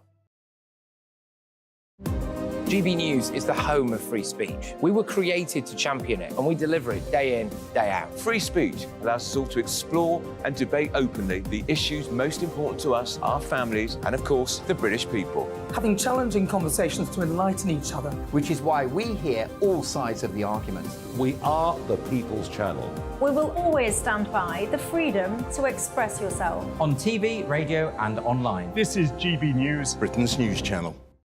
Mark Dolan Tonight, weekends from 9 p.m. I've personally been very torn on whether Prince Harry should have full police protection when he's in the United Kingdom. On the one hand, why should taxpayers fork out for somebody that's left the country and the institution? He is no longer a working, serving royal. But I don't think it matters. He is one of the most famous men in the world, and whether he's a royal or not, he is an ambassador for this country. And he still does good. Charitable causes, the Invictus Games, and he is still a nice and charming guy with a heart. And whilst he has left the royal family and departed these shores, he was and remains the son of King Charles. That is a biological fact. Well, let's hope so. And it wasn't his choice to be born into royalty. It wasn't his choice to be the son of the king. And for that reason, I think he should have equal police protection to his brother William when he is in this country. He couldn't be a more high-profile figure, and unfortunately, like all the royals, Harry will be a target for some very bad people. I fear that if, God forbid, anything happened to him or his family, the authorities would have blood on their hands. So, it's not often that I back Prince Harry, but on this one, he has my support. Look what happened to his poor mum, killed in a Paris tunnel in the 1990s with an allegedly drunk chauffeur. A top royal security insider recently told me that Diana would still be with us today if she had had top royal protection at that time. So let's not make the same mistake twice. Prince Harry needs full protection and the best we've got. Yes, he might be a numpty, but he's our numpty.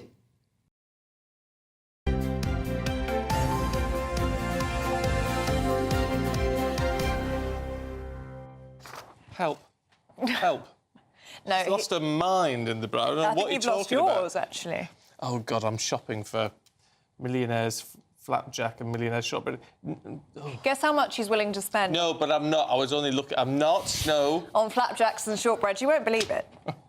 £98.50. I'm not buying it. And I hope there's no delivery on that, delivery charges. No. You can't spend £100 I'm not going to do it. flapjacks. I'm not going to do it. We've been buying... We got some for Christmas from this particular company, and then I've been topping up ever since, and I am just eating them. Yes, don't they're do it. So utterly beyond delicious. I can't possibly spend £100 on it, so I'm not doing it. That'd be very wrong. I'm going to delete the shopping basket now. I think you have to. Sometimes I like to do that, pop things in the basket and then swiftly delete. I had the last one last night. This is the trouble. Ah, well, it's fresh on the mind. Anyway, should we do some work? Leona Morali and Anna Mikalova are here, talking through the biggest stories of the day.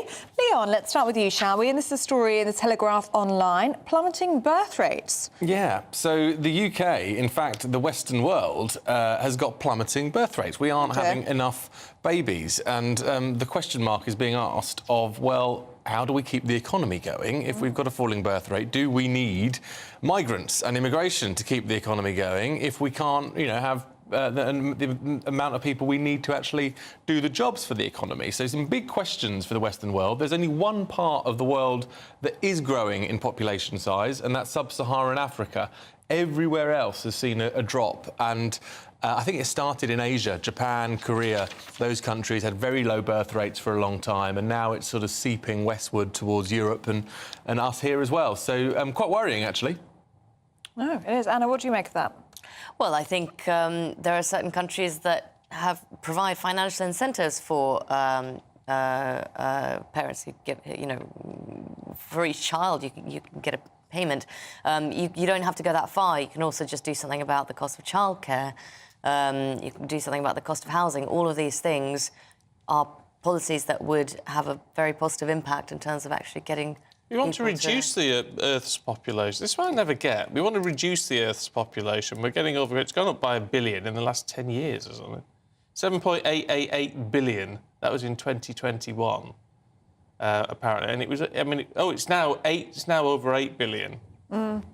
But I don't think that rise hasn't been because of the UK. The UK's population has been falling for a very long time, and you do have to think about the economy here and the massive impact. Global trends are one thing, but it doesn't really do much to the fact that when we talk about our budget earlier and the cost of pensions, if you don't have enough people of working age coming up, then you're going to be really, really in trouble because it's just going to be an ageing population and that is more and more expensive. Well, yes, I see the financial sense in it all, but I don't know. Plus, babies are cute. They are. That they are. Pay more tax if you want a baby. That's all I'm saying. You sort of do, don't you? In a roundabout way. You get loads of handouts. Well, I guess you do. I'm not sure what the net benefit or net positive is if you have a baby, but you're spending a lot more, aren't you? I just over the years have paid an awful lot towards schools. Yeah. Having never used the services of one. That's me just being miserable, so take no notice. Take no notice. What's the Times Online got, Anna, about Elon Musk and his Neuralink? So this is a video that is quite extraordinary. It was put out yesterday of this new technology that called Neuralink, which allows this first person who's ever trialled it to control things just with his brain, control a computer mouse with his brain. This is a young man, 29-year-old, who is paralysed from the neck down, from the shoulders down, and watching it is genuinely such a breakthrough and really quite potentially absolutely life-changing for so many people if it can get rolled out, because you can watch him playing chess.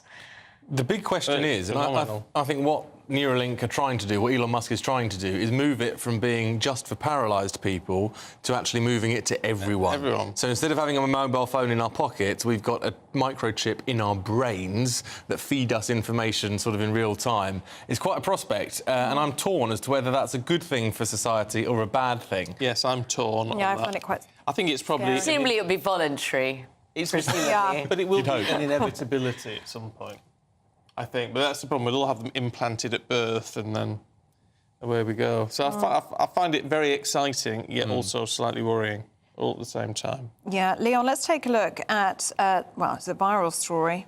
Also in many of the papers today, it's this overwhelming majority of junior doctors voting in favour of continuing strike action. Yeah, just when we thought that we had a handle on strikes, it looks like strikes are coming back. So we've got junior doctors who have voted to strike over pay, and we've also got train drivers and railway workers also striking in April over pay and working conditions. So just when it sounded like the government was getting a grip on strikes in the healthcare sector and the transport sector, they seem to be rearing their head again, and it's another big political problem for Rishi Sunak because it plays into the narrative that Britain doesn't work anymore. Yes, yeah, fair point, actually. There's a really shocking story that links to this in The Telegraph, which reveals that junior doctors have been blamed for delaying funeral services because while striking, some of them haven't been signing death certificates, which leaves families completely in limbo, not being able to bury their loved ones for weeks. I think that's absolutely appalling. Well, do you know what? There's a friend of mine who's burying her father today, and he died on the 31st of January. Wow. Really? The funeral is today. Oh, goodness. Almost 2 months on. It's 2 months. It's too long to wait. Yeah. Just very briefly, Anna, front of the Daily Star this morning, this massive gold nugget has been found. Yes. Yes, this is a dedicated gentleman who is a dedicated treasure hunter and has been doing it for something. He is. He's been doing it for something like 30-odd years, and he's finally really struck gold. He's found a literal gold nugget. Yes. In Shropshire, I believe. Yeah, Shropshire.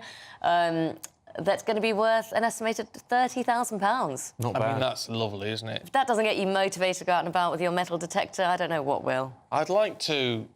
If it was me, as much as you want to get hold of the money, it'd be lovely just to keep it, wouldn't it? If you could afford just to keep it and hold that. Really? Think of how many flapjacks you could buy with that gold think nugget. of that. I'd love a gold bar, you know. Just to have on the mantelpiece. I wouldn't care for any of that. I'd love to prefer the money. Well, the gold bar is the money. Plus, they go up in value, don't they? I mean, this is the good thing. investment. Gold, good apparently. investment. Yeah. A gold bar, those big ones, what must they weigh? I don't know. What must they cost for a big gold bar like you see in the movies? Hundreds of something worth the audience. A lot of money, yeah. Yes, I'd like to have one gold bar. I'll look that up. Oh, here we go. We do it quickly because we're out of time. Anna, if only you had a Neuralink, Ellie, you'd know it immediately. Know it instantly, yeah. 56 grand. It's worth it, isn't it? I'd have the 56 grand. No, that's just a little one. Is it? Yeah. All right, we'll work it out after the weather with Aidan.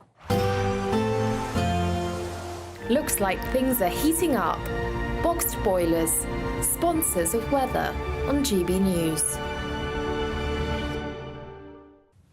Hi there and welcome to the latest GB News forecast from the Met Office. Fine in the south today, some warm sunshine even, But a very different story for Scotland and Northern Ireland, where it is already turning wet and windy. The heaviest of the rain and the strongest winds affecting western Scotland. Bands of rain also moving through eastern and southern Scotland at times, although with some drier spells in between. And then through the late morning and early afternoon, that rain reaches Northern Ireland. Now for England and Wales, a bit of rain for the far north of England, but otherwise plenty of dry weather, even some sunny spells, less breezy here, but even so, out of the breeze, it's going to feel pleasant enough, 15, 16 Celsius. Then the rain tumbles its way southwards overnight. It's going to affect northern England during the evening as well as parts of Wales before it tends to fizzle out and slow down on its journey south. It will eventually end up in the southwest, where it will be a damp start to the day. But the southeast avoids it through much of the night, although staying cloudy here and, as a result, frost-free. But a cold start to the day for Scotland, Northern Ireland, Northern England. Showers from the word go, interspersed by sunny spells, but it's not going to feel very spring-like with those showers coming in heavy at times and with snow falling above 500 metres for Scotland. The wind very strong in the north and northwest, brighter spells emerging across southern and southeastern parts later, but feeling colder. A brighter outlook with Box Solar, sponsors of weather on GB News.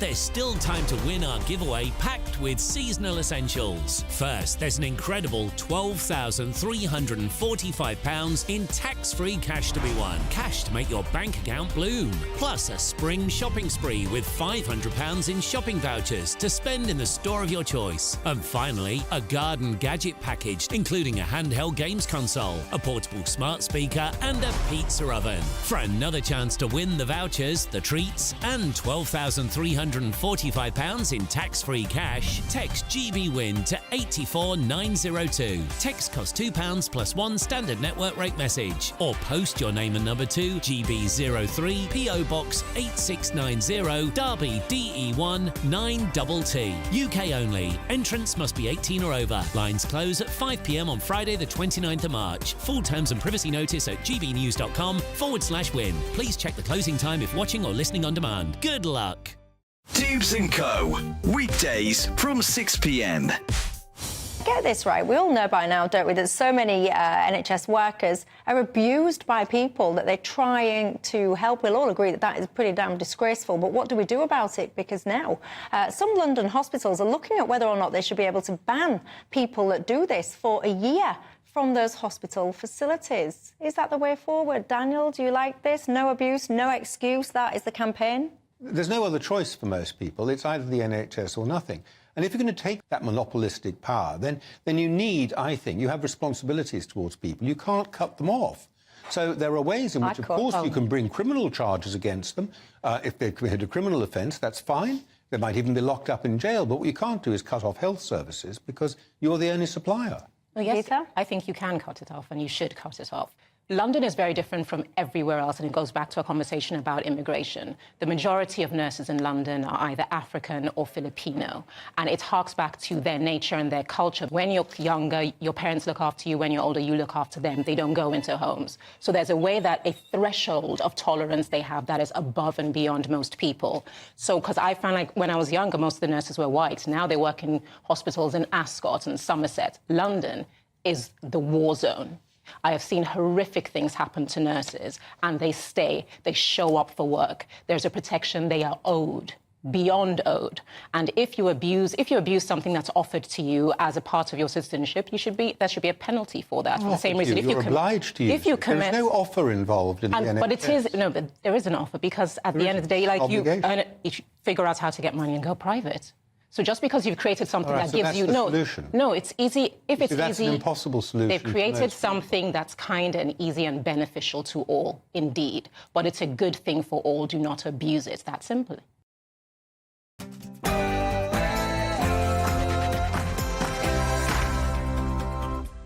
Good morning to you. It's 9 o'clock on Thursday, the 21st of March. Today, a clean sweep of defeats. Rishi Sunak suffers another blow in the House of Lords on the Rwanda bill. Is it too late now to get flights off the ground? Yes, the Prime Minister's premiership is on rocky ground today with his flagship immigration bill in trouble. So what next for Rwanda? Find out more with me very soon. The Royal Medical Security shock continues. 3 members of staff at the London clinic are now under investigation after a security breach with the Princess of Wales's personal data. Our royal correspondent Cameron Walker has the latest. Yes, those 3 members of staff have reportedly been suspended. Meanwhile, investigations ongoing to see if criminal prosecutions are warranted. More details shortly. Welcome fall in inflation, but the interest rate announcement is at lunchtime today. So is the economy turning a corner?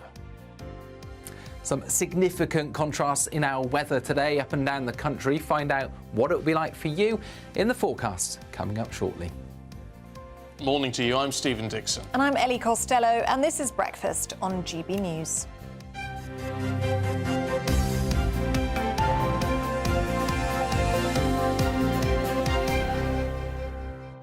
Got loads of views here about banning smartphones for under 16s. Yours is there. Oh, yeah, thank you. Janine says, I feel very strongly about children having smartphones. Not needed at all. My 9-year-old wants a phone and I keep saying no. I just feel so pressured in getting her one because her friends have one. Ban them for all kids. Simple. Steve says kids under 16 don't need a gaming device in their hands at school. A basic mobile for safety reasons is more than adequate, and that's pretty much what you're all saying this morning. It is this idea, I think, of peer pressure. So, you know, people are saying, oh, just leave it up to the parents. Well, if one parent bans a phone, doesn't stop other parents from not banning phones, and then they get to see it anyway, don't they, at school? Yeah, interesting, though. Keep your thoughts coming through. gbviews at gbnews.com. Now, government plans to deport migrants to Rwanda have been set back yet again after the House of Lords inflicted a series of heavy defeats on the bill. Well, it follows a record day in the Channel. 450 migrants crossing in small boats yesterday. That's the highest number this year so far. Well, let's get the thoughts of our political correspondent, Olivia Utley, who is live for us now in Westminster. Good to see you this morning, Olivia. This is yet another blow to the Rwanda bill, isn't it? And another blow for Rishi Sunak. Well, absolutely. This is a huge headache for Rishi Sunak. There were a series of defeats to the government bill last night. Peers decided to back those amendments, which started in the House of Lords, which were designed to water down the Rwanda bill. And actually, the government lost with pretty hefty majorities on each and every vote. There were 7 different votes, and the government lost by between 30 and 55 votes each time. What this essentially means is that the date by which migrants will actually be leaving on planes for Rwanda is going to be pushed back by at least another month. What happens now is the bill in its current form, the way that the Lords have amended it, its watered down form, if you like, will go back to the House of Commons. But we've got a big Easter recess to deal with before that can happen. So by the time that this is being debated in the Commons again, it's going to be the middle of April. What we're then expecting is for there to be a series of votes on consecutive days. It'll go to the Commons one day, the Lords the next, the Commons the next, etc., until a consensus has been reached. When that bill is finally passed, and we're now expecting that to be sort of around the end of April, then migrants will be given. There are 150 migrants who've been singled out by the government for the first deportation flights. They will be given their deportation notices, but there will then be another 6 to 10 week delay before they can actually go because of the appeals process. So at the very, very earliest, we're now expecting to see the first Rwanda flights leave by sort of middle to end of June. Now, Rishi Sunak told us that flights would be off the ground before the spring. Is the end of June really the spring? It's looking like a very, very tight deadline indeed. It certainly is. Olivia, for now, thanks very much indeed. Well, Labour says the government would lead a £46 billion tax rate on pensioners to fulfil their promise, well, sort of promise, to abolish national insurance. Well, let's speak now to Shadow Minister Work and Pensions, Alison McGovern. Very good to see you this morning, Alison. Now, before we get into what you're here to talk to us about, which of course is very, very important, I did want to ask you about the comments from your counterpart, Mel Stride, who is, of course, Work and Pensions Secretary. He has warned that Britain's approach to mental health is in danger of having gone too far, because the normal anxieties of life are being labelled as illnesses. What do you make of his comments? Do you agree? No, I don't. The only thing that has gone too far in this country is the Conservative government that's had 14 years to sort out our mental health support in this country. And if Mel Stride is looking at Britain and thinking we've got a problem with the mental health support system or any other aspect of what government does, he's had 14 years in power to put it right. So if I'm honest, I am at a loss to understand what Mel Stride is talking about. You know, if there's something that needs to change, as I say, he's been in power for 14 years. What we need is Labour's plan, which will bring together the support for people to get into work and to get a better job, and our mental health support services, because we know that actually having a good job is really good for your mental health. The sense of routine, the sense of purpose that a good job brings, the colleagues that create that sense of friendship. So having good work is good for your mental health. I don't know what Mel Stride is talking about. This is what I don't understand. You say you don't know what he's talking about, and yet you seem to be agreeing with him by saying, yes, actually being back in work is better for your mental health. I mean, it's clear that the current rates of people that are getting this level of support for mental health problems is 14 times higher than it was ever intended to be. So it seems, actually, Alison McGovern, rather than just dismissing him, you might say, well, he should have sorted this out years ago, but he's still right, isn't he, in saying that it needs to be addressed? What needs to be addressed is to make sure that we have good work in this country that supports people's good mental health, as I just mentioned.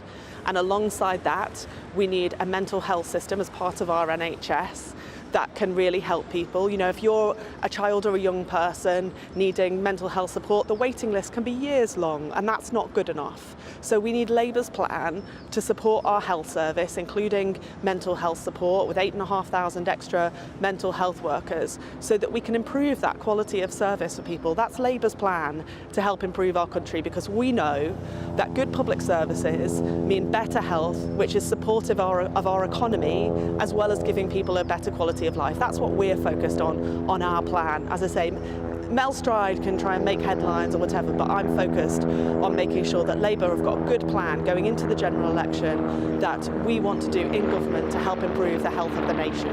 But that's sort of missing the point, isn't it? When I mean, Mel Stride says, because it's not about necessarily the support, and he says he's very proud of mental health support that's there, but, you know, as he says, everyday anxieties are not mental health conditions. He says the boundaries have been stretched too far. Politically, it's quite a dangerous thing to say, but it doesn't mean it hasn't got a lot of common sense behind it. There's a wide range of mental health conditions, and we need support both at the more difficult end and also, as I've said a number of times, I'm sorry to repeat myself, but also we know that good work can help make things like anxiety and depression less likely, or where people have experienced anxiety and depression, perhaps because they've been through something that's been really difficult. Actually, having the routine of a good job can be good for that. So, you know, of course, you know, Mel Stride wants to create headlines, sure, but actually what we need is Labour's plan to improve the quality of work, improve our NHS, and get on with helping have a better economy that means that we can all, you know, have enough money in our pockets, and good health is a key part of that. I wanted to ask you about the front page of the Times this morning. Comments from Baroness Lawrence. You'll be familiar with her. She's the mother of the murdered teenager Stephen Lawrence. She's also the advisor to Sir Keir Starmer on race relations. She's accused the Labour Party, and namely the Labour leader, of failing to listen to her. Does Sir Keir Starmer have a problem with listening to black voices? No, I've got every respect for Doreen Lawrence. She's an incredible person, and I haven't seen the story particularly that you're talking about. We should all listen to Doreen Lawrence, and that's why we want to have a new Race Equality Act that will firm up the law in this area to make sure that we tackle race inequality, which is a very serious problem in our country. So we should all listen to Baroness Doreen Lawrence, who's done incredible things to, you know, following the terrible, dreadful murder of her son, to address racism, and I certainly think we should all listen to her.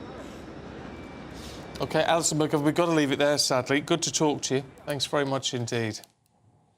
Now, the Bank of England expected to hold the base rate of interest at 5.25% today, so it still will stay at that 15-year high, but it comes as inflation has fallen to the lowest level for almost 2.5 years. Well, GB News' economics and business editor Liam Halligan joins us now from the City of London. Good morning to you, Liam. So despite that fall in inflation yesterday, we are expecting the interest rate decision to hold today. We are, I'm afraid. A lot of people with mortgages and personal loans want to see interest rates fall. On the other hand, a lot of people who live on their savings want to see interest rates stay where they are or even go up, because rates for so long have been less than the rate of inflation, which means that the return on your savings is negative. Look, the Bank of England is meeting in the building behind me, the 9 members of the Monetary Policy Committee. They're looking at a raft of data from the UK and across the world. As you rightly say, we had a figure out yesterday. Inflation during the year to February fell from 4% in January to 3.4%. That's quite a sharp fall, but it is still well above the Bank of England's 2% target. And I can't see those 9 members of the MPC voting. 5 of them have to vote for a rate cut for it to happen. I can't see that happening today, I'm afraid. We'll know at noon. What we also know is that the US Federal Reserve, overnight, it didn't cut interest rates. They're about the same level as here in the UK. But it did say it expects to get 3 interest rate cuts in this calendar year. And that would suggest that those rate cuts have to start soon, in the next month or 2. And once the US Federal Reserve, the most important central bank in the world, starts cutting rates, that will signal to the rest of the world, particularly the Western world, that the interest rate cycle has turned, if you like, and then we're more likely to get a rate cut. So the headline is, for me, no rate cut today on balance. I don't think that will happen, but I could see a rate cut happening as early as April or May. Liam, thanks very much indeed. And, of course, Liam's going to keep us up to date with that throughout the course of the day, and particularly at lunchtime. Of course, we find out exactly what's going on. Now, Britain's newsroom is heading your way. At 9:30 this morning, Andrew Pearce and Bev Turner will bring us all the latest. Let's find out what's coming up. Bev, you're looking rough this morning. Very nice. Don't be nasty. How are you? I'm all right. Very good. We are going to be talking, I think this government minister's onto something, Mel Stride, about mental health gone too far. How many, we hear it all the time, it's going to be mental health, so many people not at work. It's the bad back of the... Oh, it really is. Yeah. So is he onto something? Labour, I heard your in conversation with... She wouldn't address the issue. No, she wouldn't. She just wanted to use it as an excuse. Tories were in power for 14 years. Tories have nothing to do with whether people are complaining about their mental health. It's to do with people's... whether people just need to get a grip. Resilience. Have we gone too soft? Pull yourself together, is what my parents would have said. Yeah, we see it, but it's that fine line, isn't it? Because your parents were not always right, and that isn't always right when it comes to things. They like were right depression. on that. But it's get a. But for some people they can't get a grip. So it's a case of how do we balance out those people who do need help to those people who actually just just everyday life. Why do so many people need help now? Yeah. Why so many? It's an excuse, I think, and I think Mel Stride's onto something. We're also going to be talking on the back of the resignation of the Taoiseach in Ireland yesterday, having a debate on the definition of family. Why was he trying to change the definition of the family? The first gay Prime Minister of Ireland trying to change the definition of the family, massively rebuffed in a referendum, and he's out. Good, in my view. He was a appalling man over Brexit when he was Taoiseach before, but we're going to have a debate about whether you do have to change the definition of a family. What was he wanting to change it to? Oh, it just had to be much more woke and inclusive, and it's also about the role of women in the family. Very, very, very, very decisive rejection of his woke. So.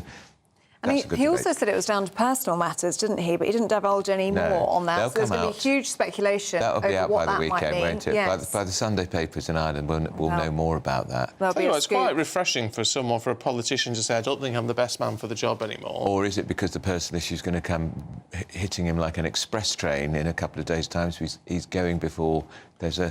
I'm not suggesting there's a scandal, but... I can sniff these things, and I think there's more to this than meets the eye, in my view. Watch and of course, this we'll be space. looking at the ongoing situation at the London Clinic. What a disaster that is for one of the most prestigious hospitals in the country. Would you go there now? Well, I couldn't afford it. No, I couldn't afford it. Well, you probably can on your salary, Stephen. But will the Royals ever want to go there again? It is a terrible, egregious breach. 3 suspended. We'll be looking at that. Yes, well, you know, alleged breach, I guess we have to say at this time. Yeah, I suppose we do. Yeah. Andrew, thank you very much. It is Andrew, isn't it? That one? No. And Bev will be joining you. Not Bev pre-makeup. I haven't had my makeup on yet. Haven't you? No, there's you've none got left. great skin. There's none left. It's good. You've only got 15 minutes. You've used it all up. You've only got 15 minutes, Andrew. Take me long. It's not long Doesn't enough. take me long, thanks. All right, you two, yeah. Andrew and Bev will be here in 15 minutes' time. Bev will be joining you. He's tormented me for years on television by throwing quips at me. So I'm just getting my own back, frankly. In your dreams. I'm enjoying In it. your dreams, love. It's feisty in here this morning. Don't miss out on your chance to win our Great British Spring giveaway. Tech treats and £12,345 in tax-free cash. I know it off by heart by now. What a smooth segue that is. I know. It's an amazing prize. It could be yours, and here's how you can enter. There's still time to win our giveaway packed with seasonal essentials. First, there's an incredible £12,345 in tax-free cash to be won. Cash to make your bank account bloom. Plus a spring shopping spree with £500 in shopping vouchers to spend in the store of your choice. And finally, a garden gadget package, including a handheld games console, a portable smart speaker and a pizza oven. For another chance to win the vouchers, the treats and £12,345 in tax-free cash, text GBWIN to 84902. Text costs £2 plus 1 standard network rate message. Or post your name and number to GB03 PO Box 8690 Derby DE1 9TT. UK only. Entrance must be 18 or over. Lines close at 5 p.m. on Friday the 29th of March. Full terms and privacy notice at gbnews.com/win. Please check the closing time if watching or listening on demand. Good luck. Still to come for you when you finish typing, if you're ready. Cameron Walker's got the latest on the royal news and, of course, all that's going on with the Princess of Wales. Bring you more in just a moment.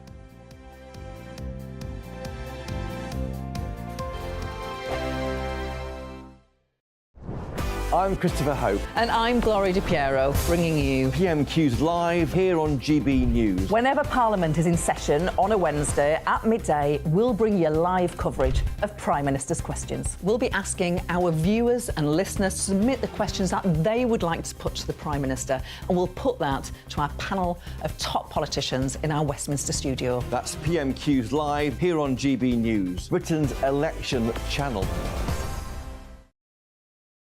I think the most exciting bit for me is talking to people. People who I think are ignored often by the major news channels.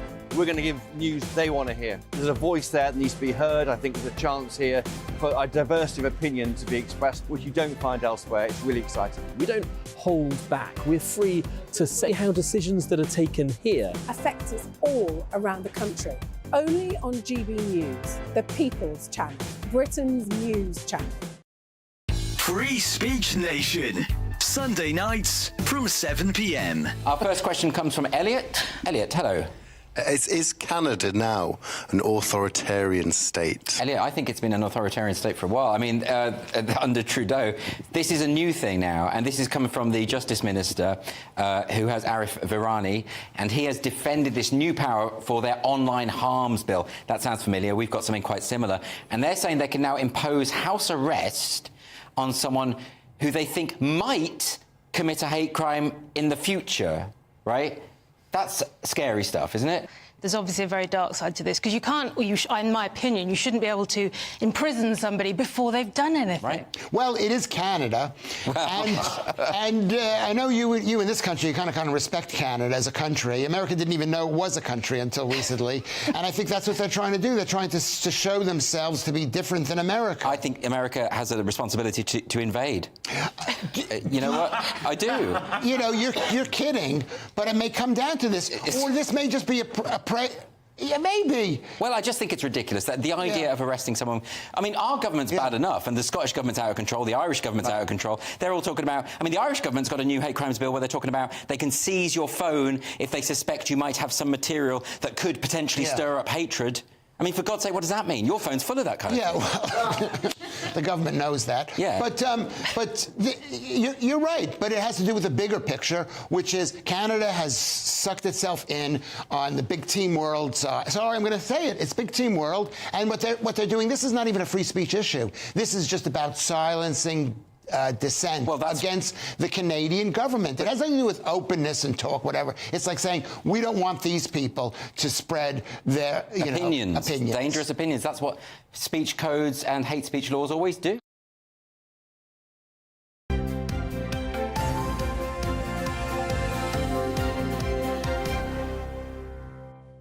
Welcome back to breakfast. Now, 3 staff members from the London clinic are being investigated over allegations that they tried to access the Princess of Wales's medical files.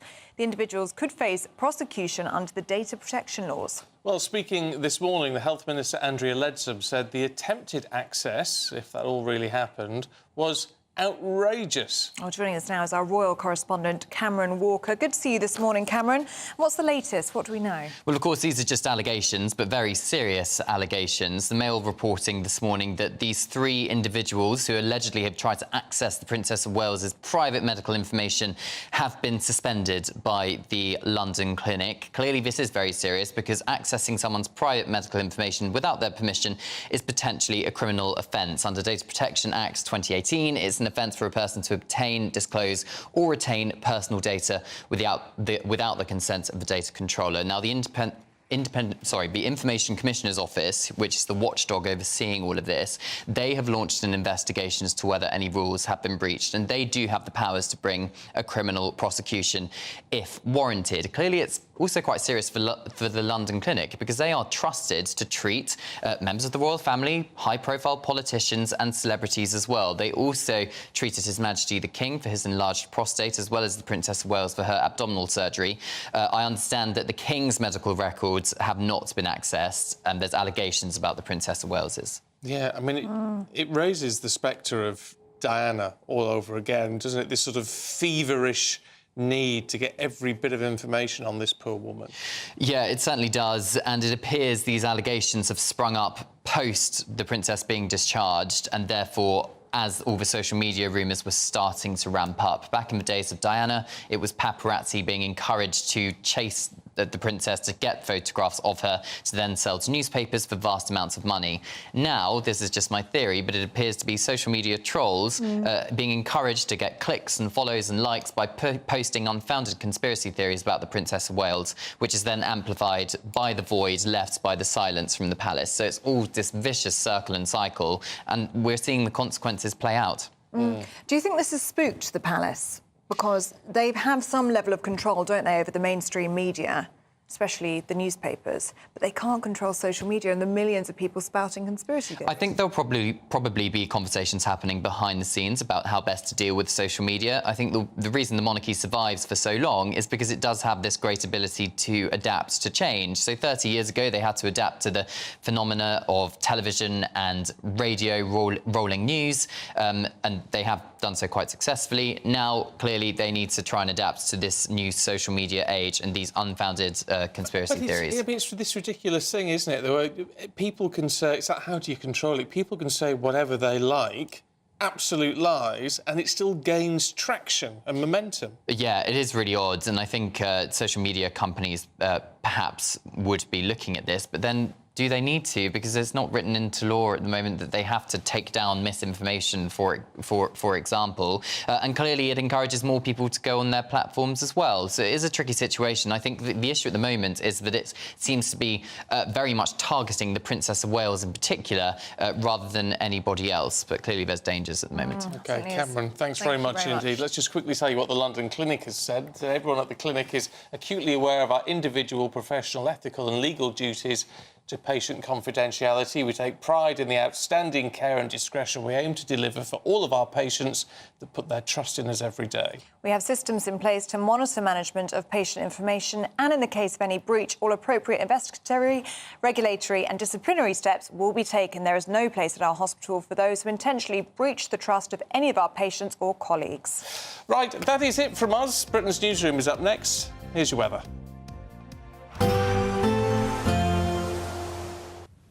Hi there and welcome to the latest GB News forecast from the Met Office.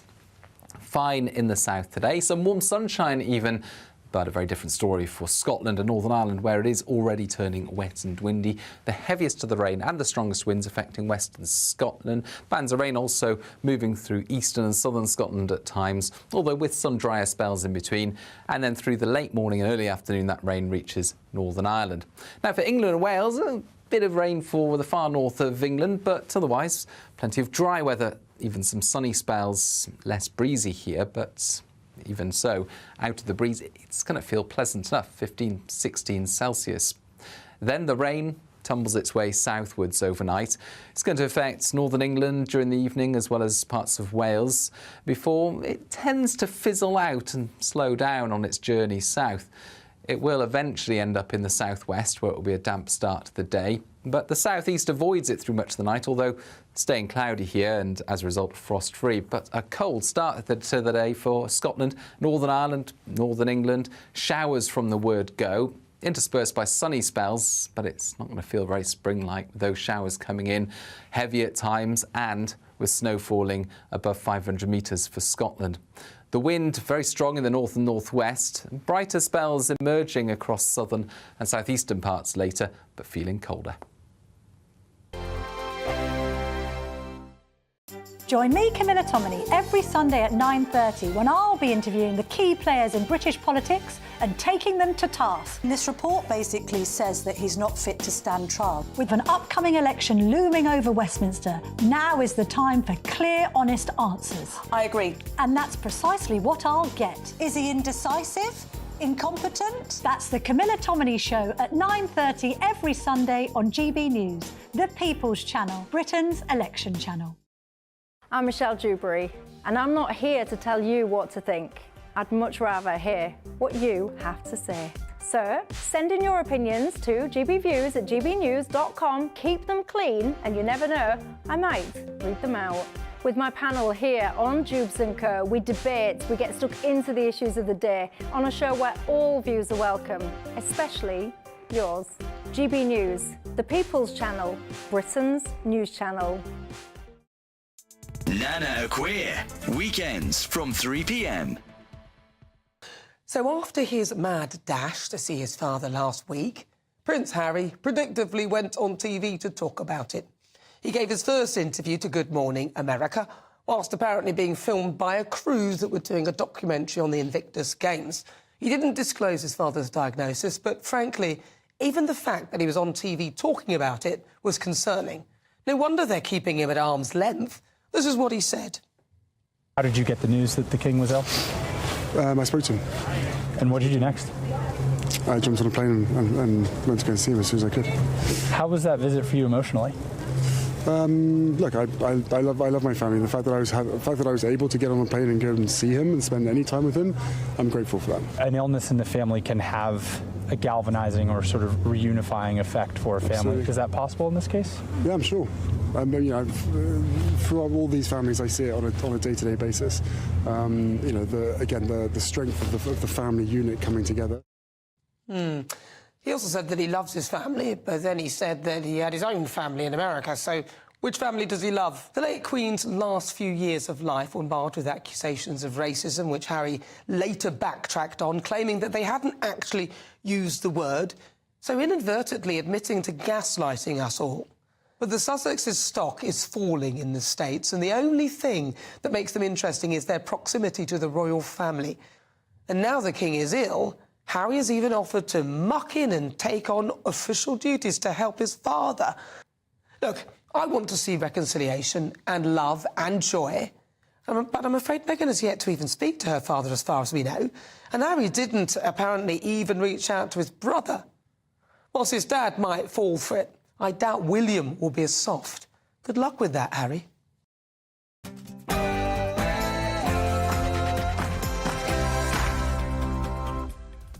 Morning, 9:30 on Thursday, the 21st of March. This is Britain's News on TV News. I wasn't sure I was. It's been a long week. I'm Andrew Pearce. This is Beth Turner, I think.